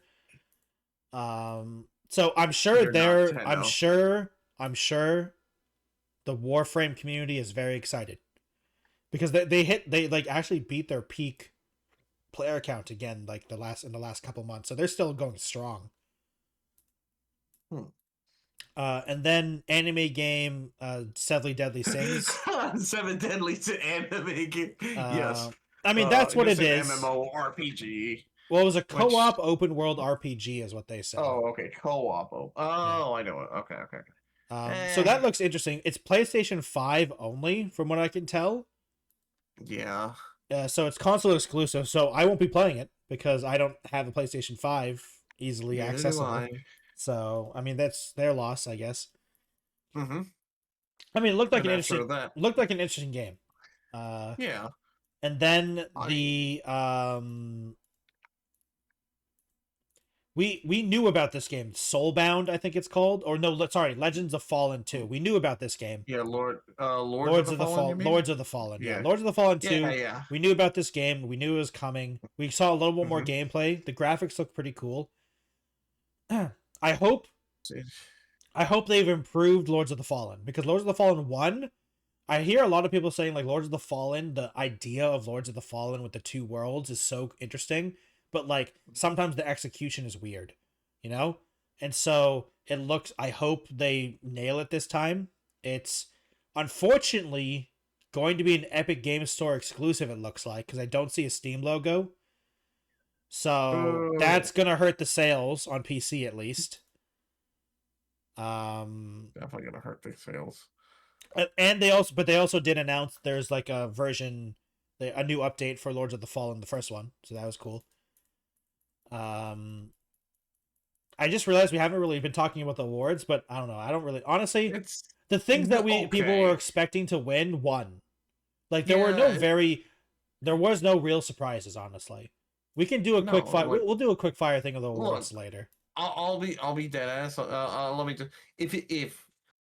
if Claire Obscura was not one of the nominees, then okay, it was whatever you thought. It was whatever the hell you thought was going to win. If you saw Claire Obscura, they did lose a couple times. They lost 2 times. They only lost twice. Yeah. Everything else was a sweep. Yeah, I mean, to be fair, the game's amazing. I think it deserves all the awards. Like, yeah, I've played Expedition 33. It's a really good game. So, but yeah, it was clear if they were not on the ballot, or if they were not one of the nominees there, then more than likely, they would have won. They won all the awards. Everything was pretty thing. I'm glad Moist Critical won Content of the Year. Did you watch his reaction? Even though he didn't want to. Yeah, his reaction was great. I'm so happy that Peanut didn't win, because the Twitter would have been so I would have had him muted like a bunch of words. Dude, I still don't understand what's going on there. I kind of like that. I'm saying this not in a. I looked away. Yeah, same. Like, I'm just so annoyed at people talking about it all the time right now. Like, the reason I'm not hating on Peanut, I have no idea who this person is. Yeah, neither do I. I'm so sick and tired of seeing people talk about it on Twitter, because I just don't care about these. I don't care about these useless awards. Like, I don't care. Like, I don't care what's going on. Like, most of the time, from what I ever like peeked at when it showed up on my timeline, was stupid, and I'm just like, okay, whatever. Yeah, like from what I've heard, like, he's a really mean person, at least from what I've seen, and he's really mean to Iron Mouse and stuff like that, even though Iron Mouse was trying to defend him. And like, there's also a discussion: is he a VTuber? And I'm like, I mean, yeah, I would say so. He has virtual representation as his character. Yes, I mean, he doesn't identify as it, then whatever. But he is still technically a VTuber. Yeah, I mean, that's a whole virtual icon on the top. Yeah, but yeah, that's a whole different topic. I feel like maybe one day we'll talk about that. Yeah. Game wise, and the next game was Sorrows. Yeah, they're from Sorrows, from the people who made Returnal, which is cool. Yeah, looks interesting. I mean, they're the Bullet Hell. Yeah, the Bullet Hell 3D action, 3D shooter, third person shooter Bullet Hell game. They're back at it again. Yeah, I mean, the only problem I have with their games is their PlayStation exclusive. It's exclusive, yeah. So like, I'm still waiting for Returnal on PC. I don't think it's on PC, so I haven't played the first one. No, neither will this be for a long probably time. Not. So, I mean, it looks fun, but I don't have a PlayStation 5, so yeah. They don't plan to get one. Not really. No. Not planning. So I would love one, but no plan to get one. The next game they talked about, though, is interesting for me, because it was surprising. Because this... Okay, Alchem. looking at this trailer for I can't remember what the game's name is now though. No Oh, Law. right. No Law. This looks like It was called NOLA? it's called No Law, yeah. This looks like an immersive sim. Like this Does looks it? like a well, it look okay. It looks like a oh god, like it it looks like a Deus Ex or like a Cyberpunk or a like a BioShock style game, you know what I mean? I really It look hope so. it looks like a single player RPG style game. Do you not think so with this trailer? No, I feel like it's more of a straight You think it's a first person shooter? I think it's a first person shooter. It's just gonna follow like chapters 1 through whatever until it gets to the end game, and that's it. Really? I mean, he At was least using it different. feels that He way. had different gadgets though. He had like a drone gadget. He had like there's a stealth thing. Yeah, but I feel like that's just par for the course for some FPS I games guess like so. this. It looked like it was going to be a little bit more than just a first person shooter action campaign. It looked to me like it was going to be like an immersive sim style RPG. I really hope it is. I really hope because that would completely change my perspective. Yeah. I really do just feel like it's a straightforward like shoot 'em up. Yeah, maybe. It's, Maybe.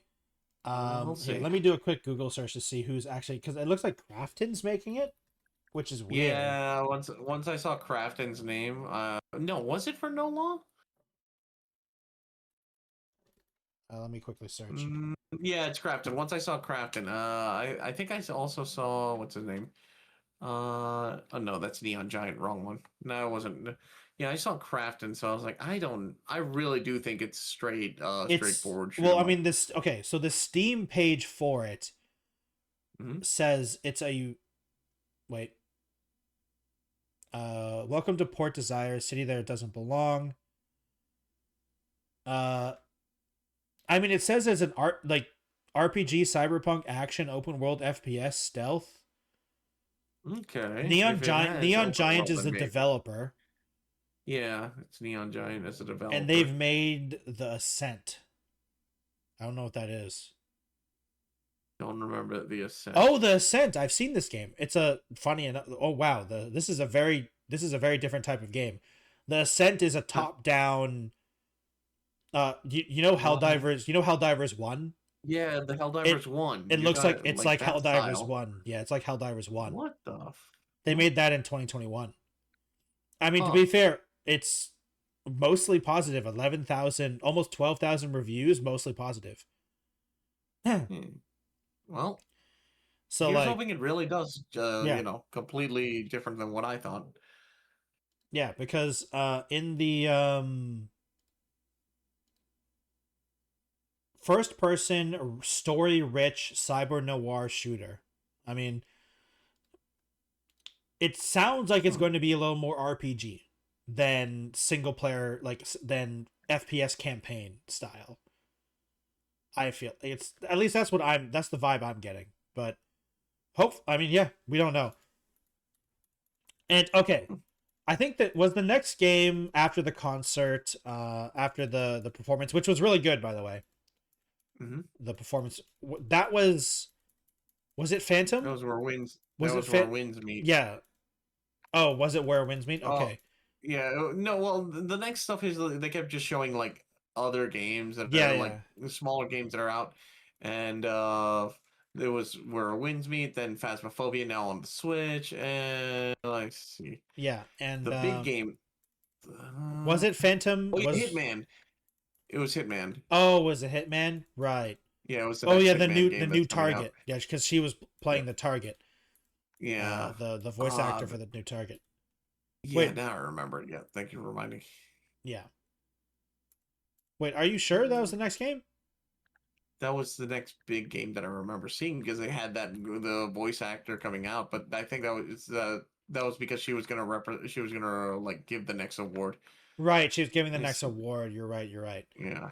Because the next game that I wanted to talk about the next reveal was the Total War Warhammer 40K game. Oh yeah.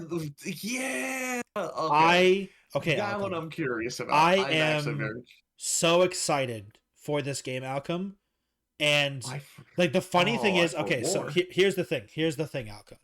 People were saying, "Oh God, it's Creative Assembly with 40K. They're gonna sell." Oh, sorry, they're gonna sell factions and stuff like that. Because Creative Assembly, they don't exactly have a good reputation for making a full game. They kind of make an early access game, sell it for full price, and then sell DLC to fix it. Which is unfortunate. Because a lot of the Total War fantasy games, the Total War Warhammer 3, 1, 2, and 3, the DLC has some of the bigger factions in them. And my response is, guys, this is Warhammer 40K. They've been doing that. They've been buying overpriced toy miniatures for years, for decades. They've literally prepared themselves for this.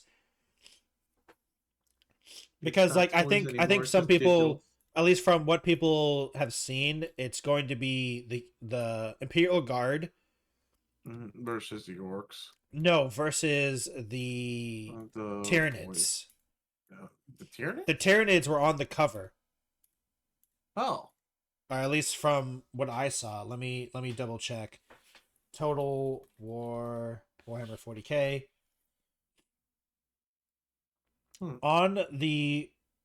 In the screenshots,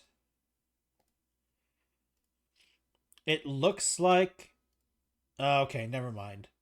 Well, from maybe it is orcs. Yeah, that's what I'm seeing. I'm seeing the boys there, and that's all I see in the video trailer. I'm hoping, because at the end they do this whole zoom out. Yeah, and you can play with the battle map kind of thing. Yeah, with the battle maps, and you can do. Hopefully, we'll do some cool space stuff too. Yeah, where we can go out to other planets, deal with other factions. Hopefully, because it does look really, really cool to do that. But yeah, right now the only other faction besides the Imperial is just the boys. We just see a bunch of orcs. I'm slightly worried that the different Space Marine chapters are just going to be skins. Because, in the screenshots, it's just different Space Marine. It's different Space Marines, but they just changed the color of the armor. And it makes me sad because I don't know how into Warhammer 40K you are, Alchem, but the different chapters for the Space Marines are actually very different. They're not completely just different. They are not just armor color changes. I really do. No, it's literally they are completely different combat styles. Completely, even when you're just thinking about tactics, completely different combat styles. Honestly, no offense to them, the blue boys, the blue Space Marines are technically the most boring because they're they are the generic, not the generic. They are the jack of all trades. They're the jack of all trades Space Marines. Which is why they're always everywhere, because they are do you need Space Marines? Well, if you don't know the exact problem, the blue boys are the best ones to send, because they're good at everything. They don't excel at anything, but they're good at everything. So I'm excited for that game. I'm very excited. And then we got the Ace Combat game. Ace Combat. Which I am not, that's not for me, but I'm happy for those people. I saw people freaking out on Twitter because I follow a couple people Ace Combat hasn't been around forever. Yeah. Well, Ace Combat has a very solid fan base. Yeah. And a very was over 5 years ago. Yeah, a very neglected fan base as well. Yeah. Absolutely. Plus, look, the fighter sim, the air fighter sim kind of thing, it's very niche genre. Yeah. There's not that many out there nowadays. Yeah. But I mean, I'm happy for them. It's not for me, but I'm happy for them. They get to drink good. Yeah, I love people seeming excited. And then after that was the pod racing, which we talked about. I'm still depressed that they didn't say, now this is pod racing. Now this is pod. Yeah, they should have done that at the end. At the very end when they showed the title screen or something. Someone should have said that. I'm so disappointed. And then the Out of Words game was shown, the one that has stop animation stuff. The graphic style is really interesting. I'm glad that more games are hitting the co-op adventure games. Because like for a long time it was like it's Take Two, like the people like those guys were the only ones making it. And I'm Yeah. glad that It's Take Two and Split Fiction has made people realize people love these types of games. You can sell these games. Because like I just want more interesting takes on these games. Like sure, not everyone's going to be a hit, but I just want more people to try, you know what I mean? Yeah. And I'm glad and it's also, to be fair, it's also not doing like the split screen thing. So it's actually going to be more of a traditional co-op game, it looks like. It's not purely split screen. And then Really The hope that it's Muppets online. happened after that, and I think the song was pretty good. I think the song was good too. I think that was I actually think really good. like if okay, Outcome. If the Mm-hmm. Muppets was just Miss Piggy and I don't, unfortunately I don't know the other one's name. Rolf. Rolf. If it was just the Rolf. Yeah, song, Rolf. if the bit was that she was going to be if he was being late, and Miss Piggy was trying to get her to be on time instead of the weird flirting, do you think you would have liked Mm-hmm. it more? Probably a bit more because Like it's like look. if the Miss Piggy stuff was at the like the second time she showed up when she was like yelling at Jeff that he's late and he really can't practice, instead of the first time when they were like weirdly flirting, Mhm. I think that would have been better personally. Like I don't know Yeah. why they were flirting with each other. I But I yeah, don't know. yeah, They and then just were. more gotcha game Duet Night Abyss. I Yeah. actually played this one. Funny enough, this is You did? Oh. actually I played Duet Night Abyss, and it's like I don't want to like put games into other categories, but it's kind of like anime Warframe. Like the speed of the game, you can Mhm. get some crazy movement speed. Like you can be dashing around and stuff like that. Oh, okay. Yeah. Then the Arknights thing happened. Yeah, I Arknights with their new game coming out. I Looks I interesting, but might try this game only because it's like it. From what I can tell, it's like Satisfactory and Factorio. yeah, which I'm just like, I'm like, I I don't know kind of how you dig do. it. I don't know how you do that in a gotcha game, because like it's definitely still going to be a gotcha game, Yeah. and I'm just curious how they're going to do that. And I know I've seen some sponsored streams like the people have early beta access, and I'm like, I need to play this game. I need to watch it and figure out what the heck does that even mean? What does a Factorio gotcha game even mean? Probably a lot more grind than anything else. Maybe. And then okay, Outcome. I'm going to be honest with you. Mm. The next game was Phantom Brigade or like Phantom Blade. I, Phantom Blade Zero. Jeff kept talking about this game like I should know about it. I don't know what this game is. Like, should I know about this game? Do you know about this game? I'll be honest, I don't like. I people were saying all this like, oh my god, this game. And I'm like, what? Yeah, I'm I like, I don't. do. I feel like I should know this game, but I just Did I don't. miss the hype for this game? Yeah, I mean, it looks really cool, but I don't remember this like being announced. Maybe I I really don't yeah. remember Like, like I this just at don't all. remember this being a thing. Like, The everyone was gameplay talking. looks awesome though, Yeah, but like everyone was yeah. saying, like, "Oh man, this is a game," and everyone's super excited. Like, "Oh yeah, don't worry, we're gonna have that Phantom Blade trailer." I'm like, "What game? What trailer?" I'm so confused. Like, should I be excited about this? I'm so confused. And yeah, like I felt sorry the whole time because every time he's like, "Oh man, like this is going to be like a huge thing. Here's the trailer finally," and I'm like, "That's great." Apparently, it was announced in 2023 during a Yeah, I'm just like, I don't PlayStation remember any of showcase this. because it's console exclusive to the PlayStation, but it's Oh, going to then be yeah, on I'm never Windows. gonna play it then. No, it's going to be. It's also PC. But it's PlayStation 5 and Oh, PC, from what I can tell. oh, thank goodness. Yeah, yeah, and it's coming out in September next year. So yeah, I was like, Mhm. I felt bad because I'm like, man, this looks cool, but like, I don't know what this game is, and I'm.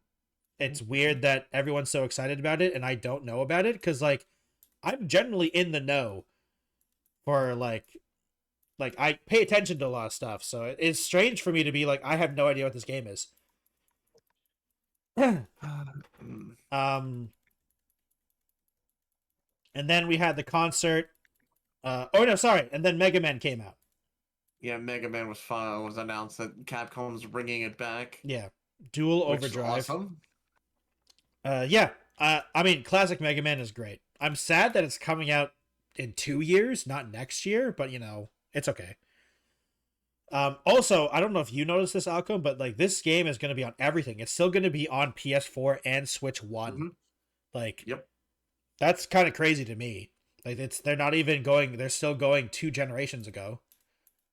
That's crazy. Considering how next generation might be even coming soon. Well, yeah, it is going to come out next 2027. A game for a PS4 and Switch One is coming out in 2027. That's kind of crazy to me. Yeah. And then Alchem, now we can finally talk about it, because like after that there was a couple ads. There's solo leveling. There's the Mario movie stuff, and like I think the Mario movie looks cool, but I think that was the same trailer that we've seen that trailer. The only thing they added was Luigi fighting back against Baby Bowser, and that's it. Yeah, and then the solo leveling stuff was shown, and I'm glad people love solo leveling. But it's just not for me. And then Alchem, the big last reveal happened. And okay, Alchem. Yeah. So Alchem, you know what I think we need more of? Misleading disappointment. No, I think we need more hero shooters. I think we're lacking hero shooters, specifically competitive hero shooters. I think we need more of those. Absolutely need those. And I think we also need to pretend that we're going to announce Titanfall 3 for a long time, for the beginning of this, and and Jeff's gonna talk about how it blew his mind when I'm like, this is a hero shooter. Like, it's just a hero shooter. Like, it's a hero shooter. There's nothing exciting about this. So, and Jelly, I'm so sorry. I need to step again. It's okay. It's okay. I'm going to continue ranting, because the thing that boggles my mind about High Guard, which is what it's called, I think, is it looks like, okay. Let me try to talk about positives first. The positives I can see are that maybe it has different objectives. Like, it has a dynamic objective. Because, like, you capture the sword thing, you have this huge siege cannon thing trying to break their shield. So, like, maybe the matches have, like, dynamic objectives. So it's not like push a payload or plant a bomb style thing, like a Valorant or a Marvel Rivals or Overwatch. So, like, it kind of feels like it's like, even though I've said hero shooter, it feels like it actually might also be like a MOBA, because like I've seen them talk about this game after the Game Awards, and it's like they're talked about rating and stuff like that. And so, like, even in the trailer, people see like there are PvE enemies. There are other enemies than other players to kill. So is this like a MOBA style game? Like, when you killed some generic enemies, they dropped like orb things. Like, what are these orb things you pick up? Like, are these like money drops or something like that? So like, it looks like a weird version of a combination of a hero shooter with MOBA mechanics. So I can't remember what the games are called. There is this third person MOBA that's not Smite. It's a different one that didn't last very long, that people really miss. I can't remember what it's called, unfortunately. So like, I just can't believe this was the last reveal, because like, but High Guard looks so generic. It does. And okay, Alchem, after watching this trailer a couple times, I actually think this is a hero MOBA.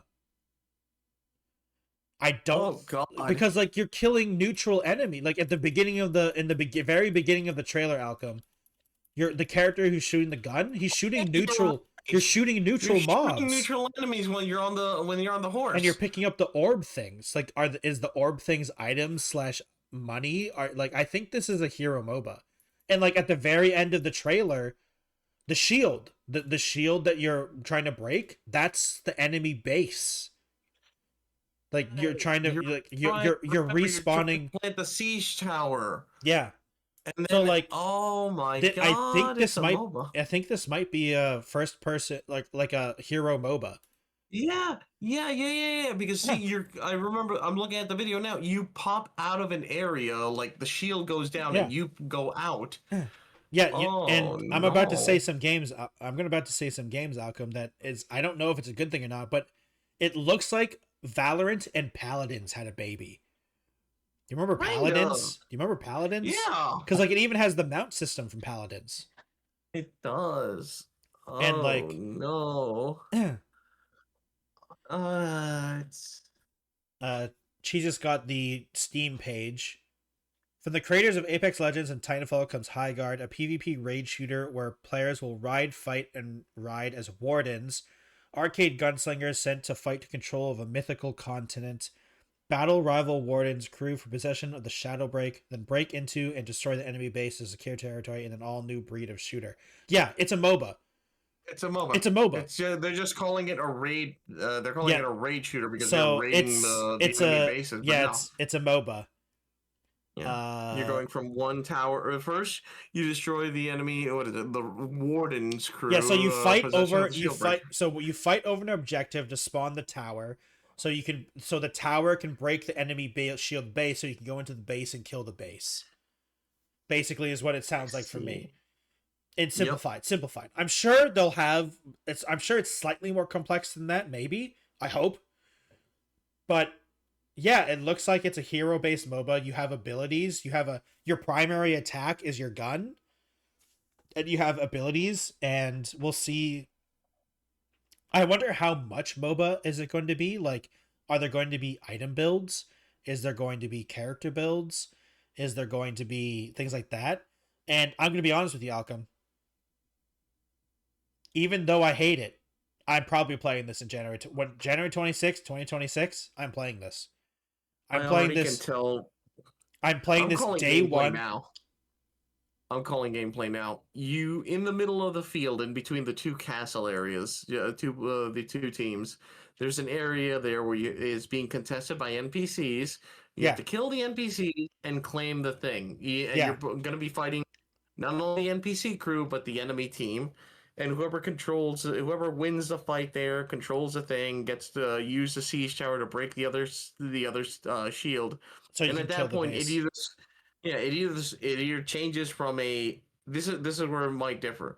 It might change to an offense versus defense style gameplay at that point, or maybe the defending team who lost the tower can fight back, kill the enemy team that's coming, and take the siege tower back, and take it over to the other team's side. Alchem, something like that. Okay, wait, Alchem. Let me try to find it. In the very end of the trailer. Yeah. No. You're planting a bomb. I think. So or you're defusing a bomb. You're defusing a bomb. So you're defusing. You're either planting. You take out something, and like there's this circle. There's this pillar circle thing that they're either attacking or trying to defuse.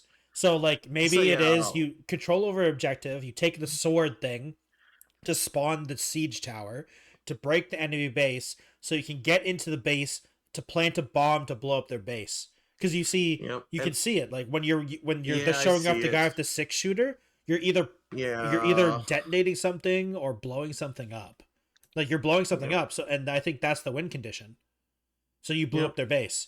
So the gameplay is you fight over the middle for the sword, and the sword is like a capture objective to spawn the siege tower, and then the siege tower spawns so you can break the shield. So you can break the shield. And whoever breaks the offensive team that spawned the tower breaks the shield, so they can activate a bomb in the enemy player's base. So it literally is Overwatch, Valorant, and Paladins combined. Which I mean, okay. Interesting idea. Trying to be positive, It is actually, the more I talk about it, it sounds interesting. The problem is this is not a last reveal game. No, High this is guard, not. This should have been mid-game. and I'm or sorry, mid, guys, thing. and I'm also sorry. I'm gonna apologize to the devs here, but saying you guys are from Apex Legends and Titanfall is actually a bad thing. I think not because of the games are bad, but because this is not what the Apex. This is not what the Titanfall crowd wants. Yeah, saying like we're the creators. Expectation to yeah, everyone. Like saying we're the creators of Titanfall and like making a hero MOBA is not what people want from the people that made Titanfall. And like I'm not saying literally thought we were getting Titanfall, man. Yeah. I when they said Titanfall, like the Titanfall developers, I'm like, oh, are we getting a spiritual successor to Titanfall? Because we knew it wasn't Titanfall. We knew it wasn't Titanfall 3 because it wasn't EA. It was a new studio. So like I was like, oh, okay, so we're getting a spiritual successor to Titanfall. And this is not a spiritual successor to Titanfall. I'm sorry, it's just not. But like, the more I talk about the game and the more I think about it, I'm like, this sounds like an interesting game concept. And like I said, I will be playing it day 1, January 26th, 2026. I'll report back to Alchem. Because, first of all, I'm scared if I wait too long, I might not be able to try it out. Because, let's be real, I don't know if you've seen Alchem, there's been a new term on Twitter and like a couple things. It's called the Concord effect. Because the trailer for this game, dislike ratio is insane. It's like 1 to 10 for every like to dislike. The dislikes are insane on this trailer. God damn. And so like, yeah, I can't like, I feel bad is like saying you guys were the ex-developers of Apex Legends and Titanfall, I think was actually a bad decision. Because this is nothing like this game. Like the Apex Legends crowd and the Titanfall crowd probably won't. They'll probably not gonna play this. I don't think they care about this style of game. Yeah. Because like this is not the genre that they care about. Yeah. They don't. I don't know who this really will appeal to, except for I guess diehard FPS MOBA players, which is a very niche. That's a very niche crowd. There's this third-person MOBA that I was trying to remember while you were gone, Alchem. I can't remember what it was called, but it's not Smite. It was the other ones. Deadlock? No. It was older. It's older. It was made by Epic. It was made by Epic. And it's like the assets are free now because they basically they canned the game and people loved the game. Heroes of the Storm? No, Heroes of the Storm. That's not. Blizzard. I don't remember what the game was called. Sorry, you said Epic. Like, wait, let me just Epic Games third person MOBA.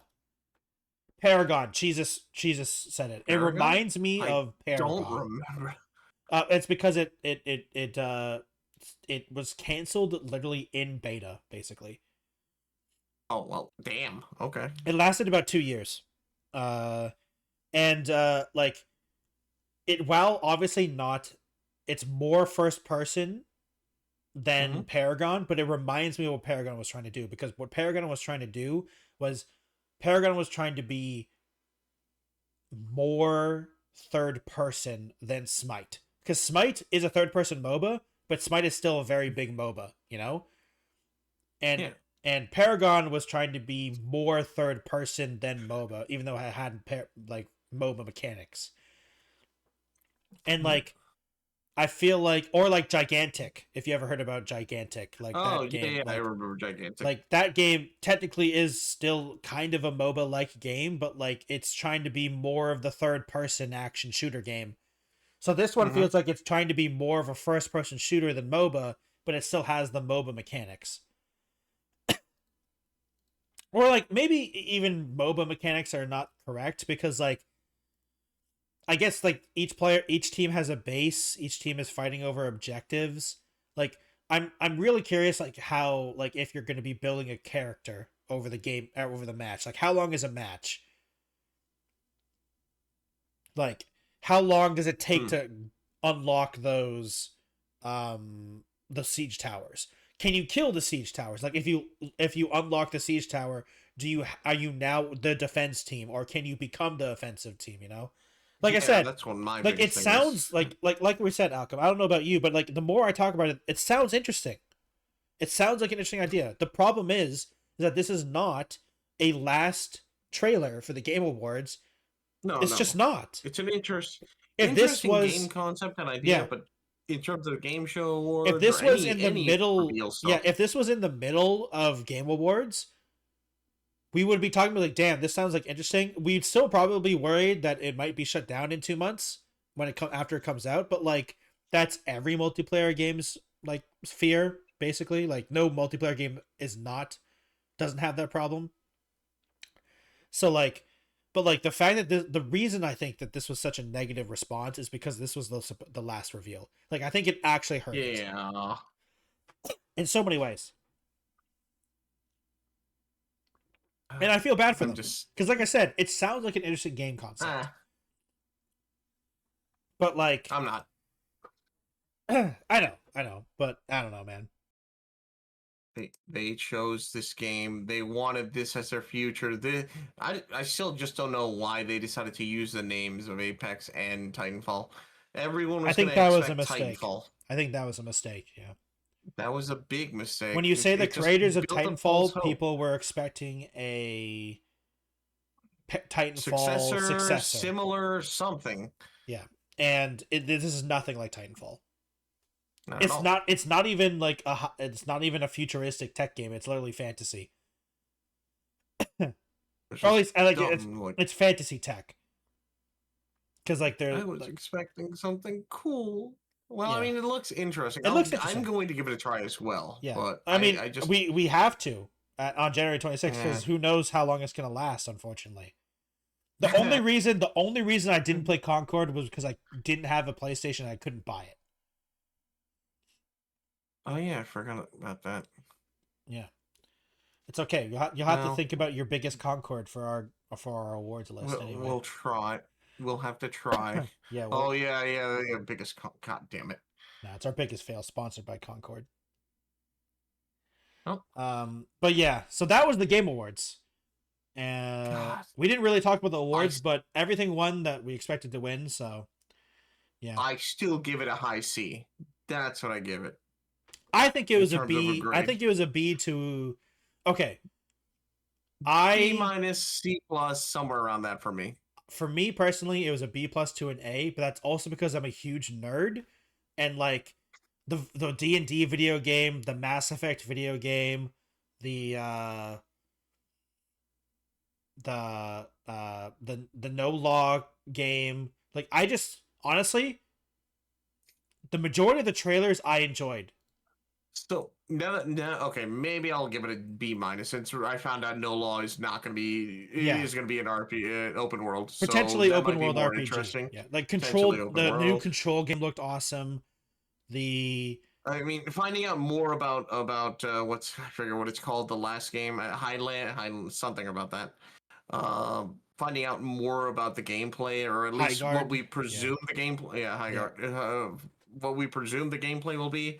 Just makes it feel worse because I'm just like, okay, it's gonna be a first-person shooter MOBA-esque thing. We'll find out eventually, though, but it seems like that's gonna be the case. Yeah. So I'm just like, eh. Like the Badger game looked cool. The Badger game does look cool. The Tomb Raider games look cool. Tomb Raiders does look awesome. Let's see here. I'm excited for Deadpool, for Marvel Rivals. I'm excited for when we get Resident Evil. I mean, I've been excited for that before. The Gang of Dragon looks cool too, but I think Gang of Dragon looks cool, but I'm scared people are gonna try to like compare it to Yakuza too much because I don't think it's gonna have like the expansiveness of Yakuza. Like Yakuza can be like a 200-hour game. I don't know if Gang of Dragons going to be a 200-hour game. It's their first game, and they're independently funded, kind of. Like, they're funded by NetEase, but, like, is NetEase giving Sega money to them? I don't know. I mean, honestly, Divinity, I'm curious about. Divinity, I'm excited about, yeah. It's gonna be a while. It'll be a while before we get any more Yeah, news. it'll I be a little bet. bit. It'll be a little bit. Um, The Star the, Wars games. The Star Wars the games. Forest 3 threw me off. I was not Yeah, expecting the Forest at the all. Forest 3 is weird. So I think like So that's an in terms interesting of one. games, like just game trailers, I think it was good. The problem is the placement of like okay, let me rephrase this outcome. I think the quality of the trailers was like a B to an A. The actual Game Awards was probably a B. But because like if you were to grade just the first hour and a half, the first 2 hours, I think it was good. I think that was the Yeah. B to A. Yeah, and then it just But dragged like on the, because it just. but like they ended so horribly that it's affecting everything else. Like when It you dragged announce on when forever. you announce 2 Star Wars games, 2 Tomb Raider games, a Divinity game made by a Larian studio that's coming off the high of Baldur's Gate 3 still. Control 2 or like Control, I don't know what the abbreviation, but it's Control 2, and then a bunch of other games depending on the audience you are in, like the Ace Combats, the puzzle game, the Forest, the Soma successor. There's so much for so many different types of gamers, but you failed the ending so hard that people are forgetting that. Like that's how badly you failed. During the live event when I was watching it on stream, I actually thought, my brain was like, is that it? Are we gonna get a fake out and actually get an actual thing? Because I really thought that can't have been their final. I agree with you. During the live thing, I thought it was a fake out as well. I'm like, this can't be the last one. This can't be the last and no, one. it's just I literally waited till roll credits and everything until the stream died. I literally waited until the died. I'm like, I can't believe it. Like, I just felt like I don't even know. I just felt like I was on a roller coaster ride that just never had any big dive. Yeah, there was no payoff. And like I think it's one of those things, Alchem. Like it's like I was saying before, like the trailers themselves were good. The Game Awards show was good until like it feels like one of those. Like oh okay. I just thought of something, Alchem. It reminds me of Game of Thrones. The first 4 seasons of Game of Thrones are amazing. But the ending of Game of Thrones killed Game of Thrones for a lot of people. It killed it so hard that people said when I told people I was going to watch some Game of Thrones, they told me watch the first 5 seasons. After that, don't watch the rest. The show ends there. And I said, okay. And so I watched the first 5 seasons and I've never watched the rest. To me, Game of Thrones ends at season 5, I think. Or maybe it was season 4. Right. I watched like the first couple seasons. And I was like, man, Game of Thrones is a great show. Because I never watched the ending. Note to self, whenever I watch Game of Thrones, do the same thing. Well, yeah, it was like it's like Dexter. I also watched like the first 2 seasons of Dexter, and everyone says it gets horrible after that, so I don't watch it. Like that's what it felt. The Game Awards felt like that to me.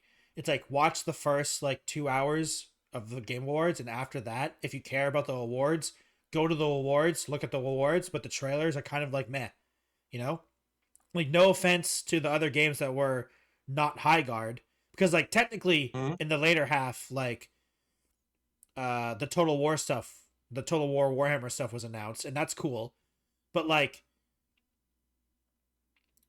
high guard killed it so hard that it's like how like I mean it just shows how disappointed people are, right? Of how disappointing that last reveal was, that even the pod racing game and Total War, which was announced in the last half, can't save it. And even like and the Resident Evil stuff actually happened near the end too. And and like the Diablo 4 stuff. The Diablo 4 stuff ended near the end too. So like Highguard was so disappointing to people that people forgot Diablo 4's new expansion was announced.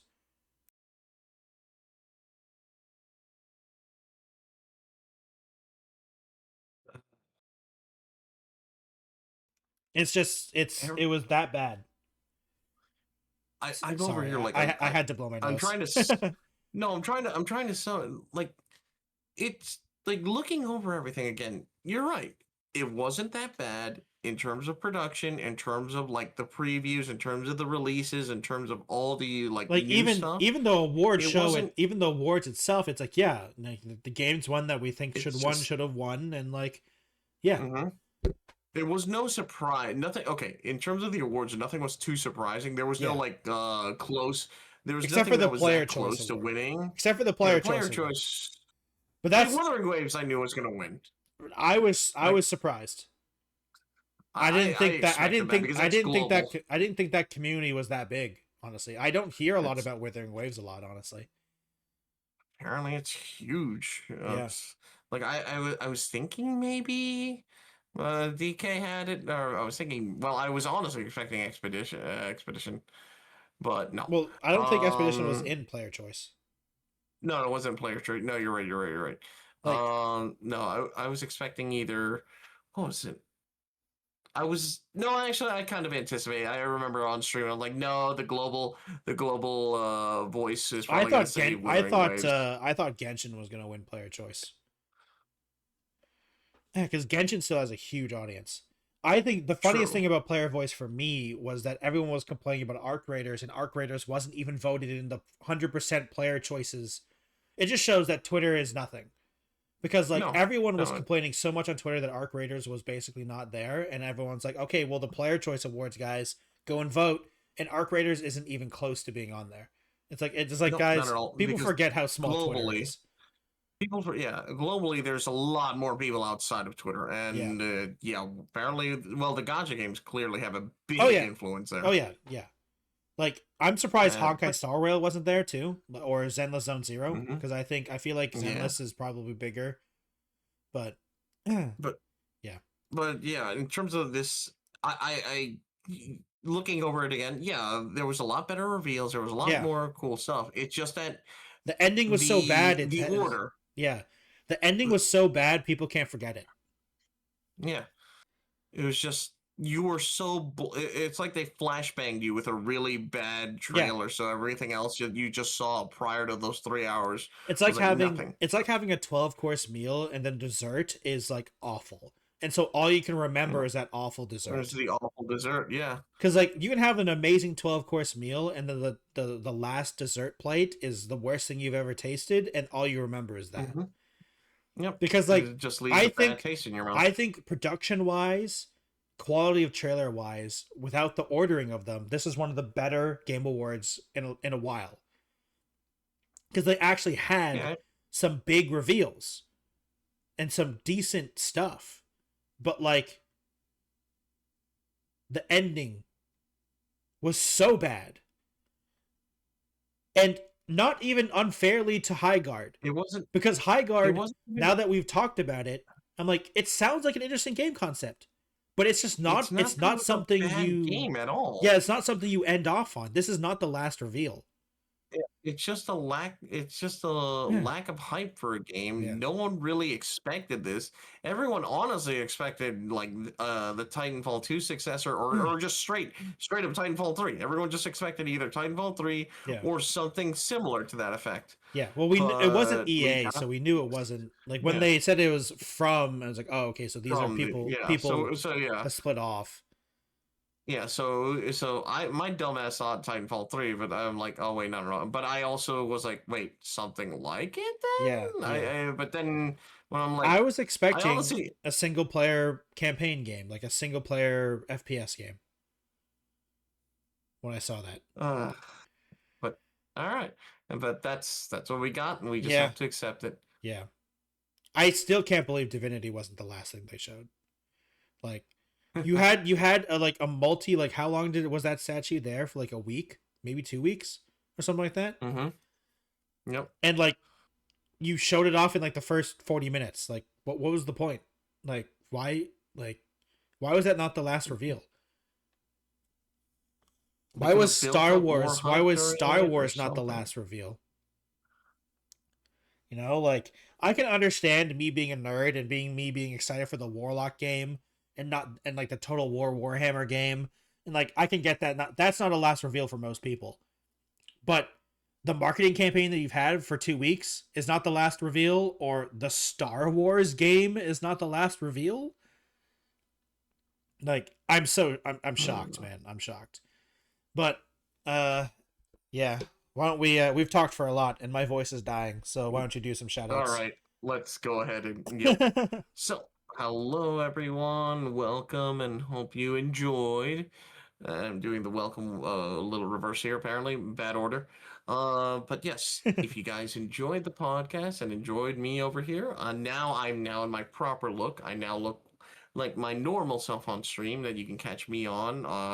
If you're watching the live stream, you're already here, so thank you. I appreciate it. If you're listening into the podcast and you're curious about me, my name is Alchem. I am the co-host of the Two Buds One podcast, and you can catch me live over on Twitch, where I usually play a wide variety of games. You can also catch it usually on YouTube as well. And if you want to follow up on anything I post, say, or do, or even like funny stuff, you can catch those on YouTube and TikTok, as well as on Twitter, where I just post a lot of random stuff, either stuff I like, stuff I've done, funny things that just interest me, and whatever that kind of thing. Um, if you want to support me, there's always, well, simply following. But if you guys want to support me, there's Twitch. Twitch's donation bits, whatever, the subscriptions. Same, you can also subscribe over on YouTube, or you can even go on Patreon or through PayPal. If you want to support me, any support I get will help me further increase stuff over on the streams, over on my live streams. And yeah, it would be very much appreciated. Plus, it puts extra snacks on my tray, which yeah, I'd appreciate a lot. But yeah, but you can always catch me here on the Two Buds live. Why can't I do this right? On the Two Buds One podcast alongside the Techno Jelly, who can now take it away. Yes, hello everyone. I am the Techno Jelly. I am slightly changing how I do things on my YouTube channel, but I still make news style videos as well as, I guess, opinionated videos where I complain about things mostly. The next one I am complaining about is how my ever dying hatred of MMOs. That will be coming out next week on Friday. If you'd like to see that video early, you can go over to my Patreon as well as support the podcast and join all of these nice people in the credits right now. Joining my Patreon at patreon.com/the Technojelly, you get access to those benefits, including a once a month live stream that you get to vote on. We hang out and have a bunch of fun as well. Fun is a requirement. I'm sorry, you must have fun. And if you're on Spotify, hit the follow button. I'd really appreciate it. Check out the YouTube channel if you would like to as well.